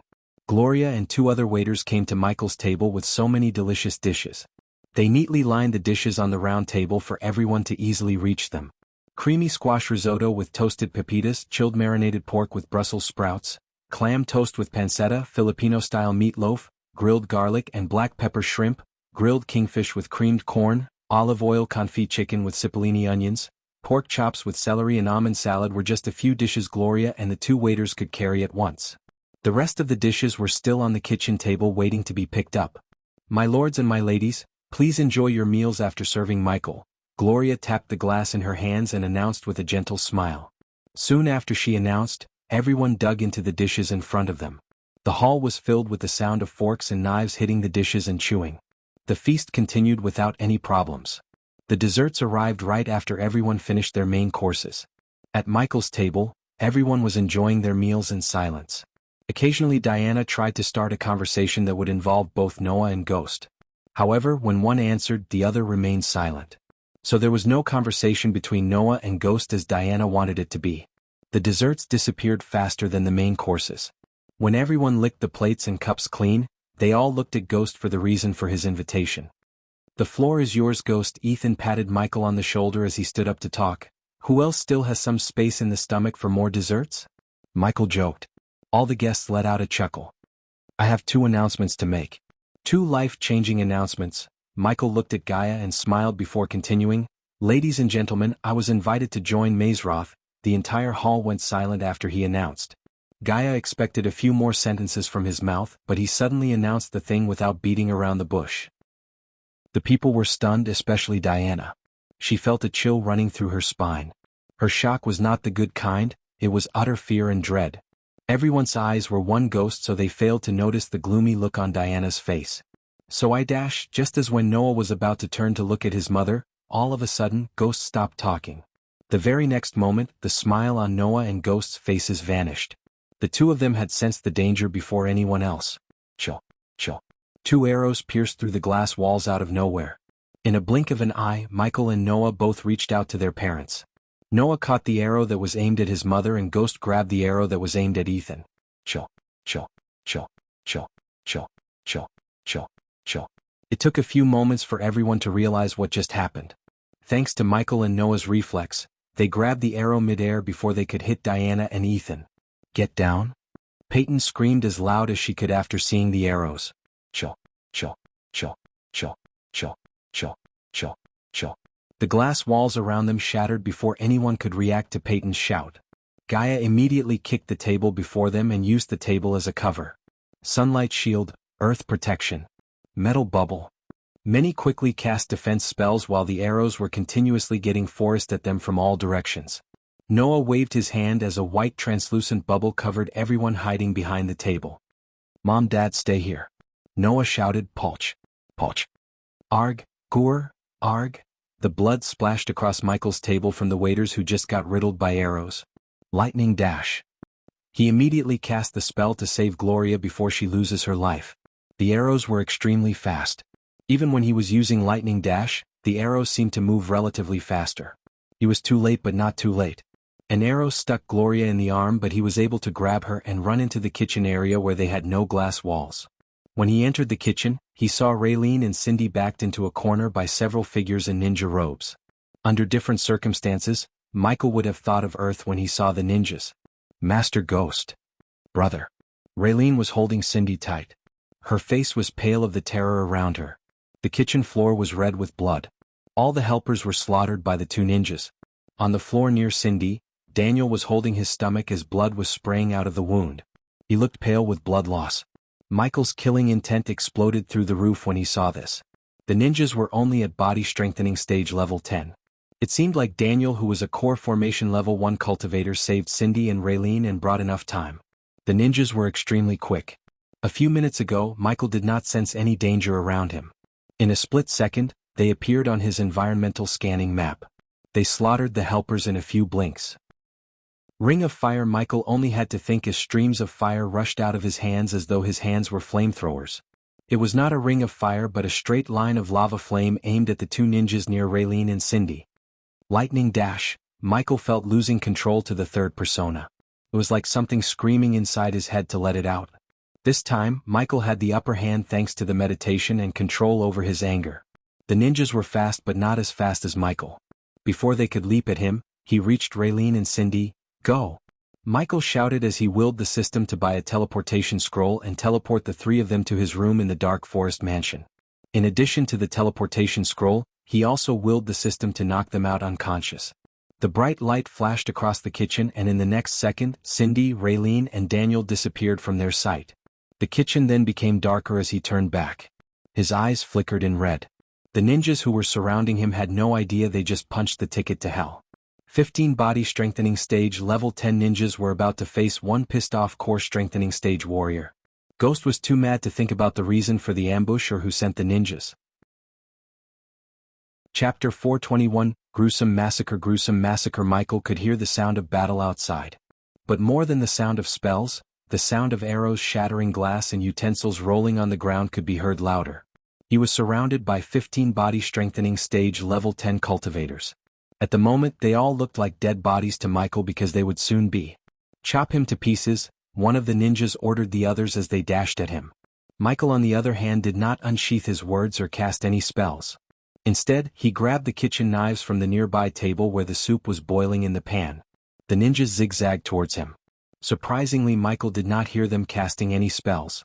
Michael couldn't care less how they managed to perform chantless spell casting.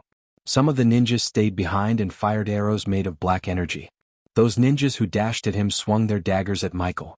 The responsive shield spell formed a transparent blue bubble around him. When the arrows hit the bubble, they just disappeared. In a blink of an eye, Michael grabbed the ninjas by their hands before they could cut him. Poch, poch, poch, poch. He stabbed both the ninjas in their chests violently. The blood kept splashing out of their bodies. Boom. He threw the two ninjas onto the others. The ninjas had lightning-quick reflexes so they avoided the two dead ninjas. He did not stop at that as he grabbed the soup bowl and threw the bubbling hot soup onto the ninja dashing towards him. Ah! One unfortunate ninja's skin was completely burnt by the soup because the ninja did not have any defense spell cast on him like the rest of them. Ring of fire. He raised both his hands at the ninja who was screaming in agony. Out of his hands, a scorching hot stream of fire came out. The fire burned the ninja into a pile of dust within a few seconds. Surprisingly, the ninjas did not back off. Instead, they dashed at him more furiously. Michael showed no mercy to them. He grabbed one ninja by his hand, slamming him onto the table where Raylene used to cut meats. This time the ninjas threw star-shaped shurikens at him. Countless shurikens glowing in crimson red flew towards him. Yet all of them burnt to a crisp when they came to contact with the responsive shield. He grabbed the cleaver on the table as the ninja on the table squirmed frantically. 3 ninjas leaped at him to save the ninja on the table. Ignitia, holding the meat cleaver in one hand, sent bolts of lightning at the ninjas approaching him with the other. Zzzrg. Arg. Arg. Arg. The lightning bolts hit their target with deadly accuracy. The ninjas dropped dead to the ground and all of them had a hold right between their eyes. Ah. This time an ear-piercing squeal came out from under the table. It was Gloria who witnessed Michael chopping the ninja on the table to pieces with the meat cleaver. She couldn't hold back her scream. In her life, she had never seen such a gruesome killing. Until now, she was looking at him killing the other ninjas and keeping her mouth shut. But when she saw him chopping the ninja into pieces, she couldn't hold back. The ninjas did not change their target. Even after seeing their friend getting chopped to death, they still rushed toward Michael without a sliver of fear for their lives in their eyes. Outside the kitchen, everyone was still pinned down by the rain of arrows. Somehow the arrows pierced all their defensive spells. Fortunately, the arrows were still weak against physical objects. Those who survived hid under the tables. They could not see where the arrows were coming from. Hence they couldn't fight back. Boom. Boom. Boom. All of a sudden the ceiling above them exploded. Several figures jumped through the ceiling after the dust cleared. The crumbled pieces fell down from the ceiling, hit several waiters and opened up their heads. The figures who jumped through the roof looked different than the ninjas in the kitchen. These figures wore thin plate armor covering their chest, shoulders and arms. Silver metal covered the rest of their bodies. Gaia looked over the table to see their faces. All of them wrapped white cloth around their head to hide their faces. Gaia counted at least 20 armored figures. She wasn't sure if they were humans or elves or demi-humans behind the cloth. I'm sick of this. Gaia was just about to leave the cover of the table when all the figures raised their hands up. The very next second, a gigantic chakra materialized above them. She expected the chakra to do something other than glowing brighter and brighter and rotate in the air. The chakra faded away into thin air after a few seconds. A faint vibrating sound was still ringing in their head. It took these ambushers only a couple of minutes to turn Hades into a ruin. At the moment, people were hiding under the tables for their lives. Many waiters and waitresses lay on the ground in their own pool of blood. Noah saved as many people as he could. Although Gaia hated Noah, if it wasn't for him, the casualties would have been much higher. I can't feel, suddenly Zanali mumbled, "What's happening?" Followed by Zanali, Peyton also looked horrified. "I can't feel my arch energy." Peyton started to breathe heavily. Not only Peyton and Zanali but every single one of them except for Diana looked terrified. They tried to cast spells, yet no matter how hard they tried, they could even cast a basic spell. However, Gaia could feel arch energy running through her veins just fine. She wanted to use this opportunity to end Zanali's life. It was obvious the chakra made them temporarily unable to use arch energy. Peyton read something about spells that would block arch energy flow in an area, making the place void of arch energy. However, she had never seen the spell before. It felt as though she was teleported to the southern continent where she would feel the same way as she's feeling at the moment. Pulch. Suddenly, one of the figures standing in the circle dropped to the ground. Everyone looked up and saw a spear made of glowing energy sticking out of the figure's leg. All the figures looked in the direction where the spear came flying to see Noah standing a couple of meters away from them with a sword in each hand. A glowing shield formed around him which prevented the arrows from piercing through his body. Gaia was not going to let Noah be the savior of them and steal the show. Besides, she knew about Michael's problem. She wanted to rush to the kitchen and help Michael before he lost control again. "Don't move, my lady." Just as she was about to stand up, Gaia heard Azazel's voice in her head. "I have located the archers. If you use your arch energy, the guardians will suspect you and Lord Lucifer. I will deal with the archers from here." Since Azazel lacked a physical body and he couldn't leave the dark forest without Michael's help, he was unable to kill the archers hiding in the woods. He located them using drones and spy cams. It was either the ninjas were lucky or the ninjas were too skillful to pick a place in the woods that wasn't covered by any of the spy cams. Azazel could count 50 to 70 archers surrounding the Hades. They were rapidly firing arrow after arrow to pin everyone down. Azazel moved all the spy cams in the nearby area towards the archers. Each spy cam was made with stingers and poison. If Azazel could inject poison into the archers, he could put a stop to the rain of arrows. Fuck it, Gaia was not going to stay still while Michael was losing control of himself. "I can't use arch energy. Fine, I will still reach him," Gaia mumbled under her breath. "What are you going to do?" Peyton saw Gaia preparing to move out of the table. Whoosh, whoosh, whoosh. On the other hand, Noah was swinging his sword, cutting the fireballs fired at him by the armored figures. Noah was on the defensive, but he was gradually moving towards them. "Elia, wait!" Diana tried to stop Gaia, but it was too late as she leaped out of the cover. Boom, boom, boom. The arrows and fireballs brushed past Gaia. Several fireballs blasted the wall behind her. Arg! One arrow stuck her in the arm when she leaped into the air to reach the kitchen. What the? When she reached the kitchen, she felt a cold chill running through her spine. Her face turned pale. What she saw was a gruesome massacre. Limbs, chunks of meat, severed heads and burned pieces of cloth were everywhere. The floor was completely drenched in blood. "Ghost," she uttered the word. Fear had suppressed her voice. She saw his back as he was holding a ninja by his neck against the wall. As she approached him, she couldn't help feeling dread in her core. The air in the kitchen felt chilly and the flickering orbs of light gave an eerie feeling to the place. The closer she got to him, the faster her heart started to beat. Arg Creech. The ninja in his hand squirmed, but soon, his entire body got ripped in half by Michael. Blood and organs splashed across the floor and walls. Throwing the two halves of the body to the corner where she saw a pile of mutilated bodies, he turned back to look at her. Gaia stepped back in fear. His eyes were blood red, they were glowing as though someone lit a fire inside his eyeballs. "I can control him, but not for long." His voice terrified her. It was like his normal voice and Lucifer's voice had a baby together. The glowing red eyes were flickering as he talked. "We have to burn this place to the ground." Gaia conjured a ball of fire. "They must not let anyone see what has happened here." Hi my wonderful readers, Yes, I know you don't like Michael losing control over himself. It was part of the story, and stay tuned to see how he is going to handle it. P.S. equals the final battle between Noah and Ghost will happen. No changing that. Chapter 422 Two Gods, Two Ideals Outside the Kitchen. Noah was fighting all the armored figures by himself. Regardless of their number, they couldn't get the upper hand in the fight. Noah's spells were so powerful.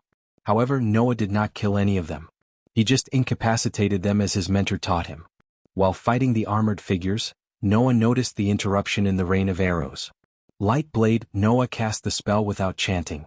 A long sword sparkling materialized in his hand. The armored figures surrounded Noah. Some of them had swords, some had spears, and some cast a spell that turned their fists into fire fists. Diana's heartbeat was getting faster by the second.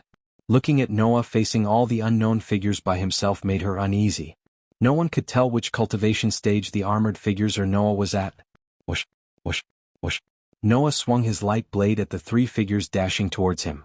The figures with fiery fists shot fireballs. Nearly 20 scorching hot fireballs flew towards Noah. The figures were fast, but Noah was faster. He safely evaded their swords and counterattacked. The light sword in Noah's hand clashed with their metal swords, creating sparks of fire. Diana and Ethan looked in the direction of the kitchen. They were nervously expecting Ghost to come out of the kitchen. They did not know what happened inside the kitchen.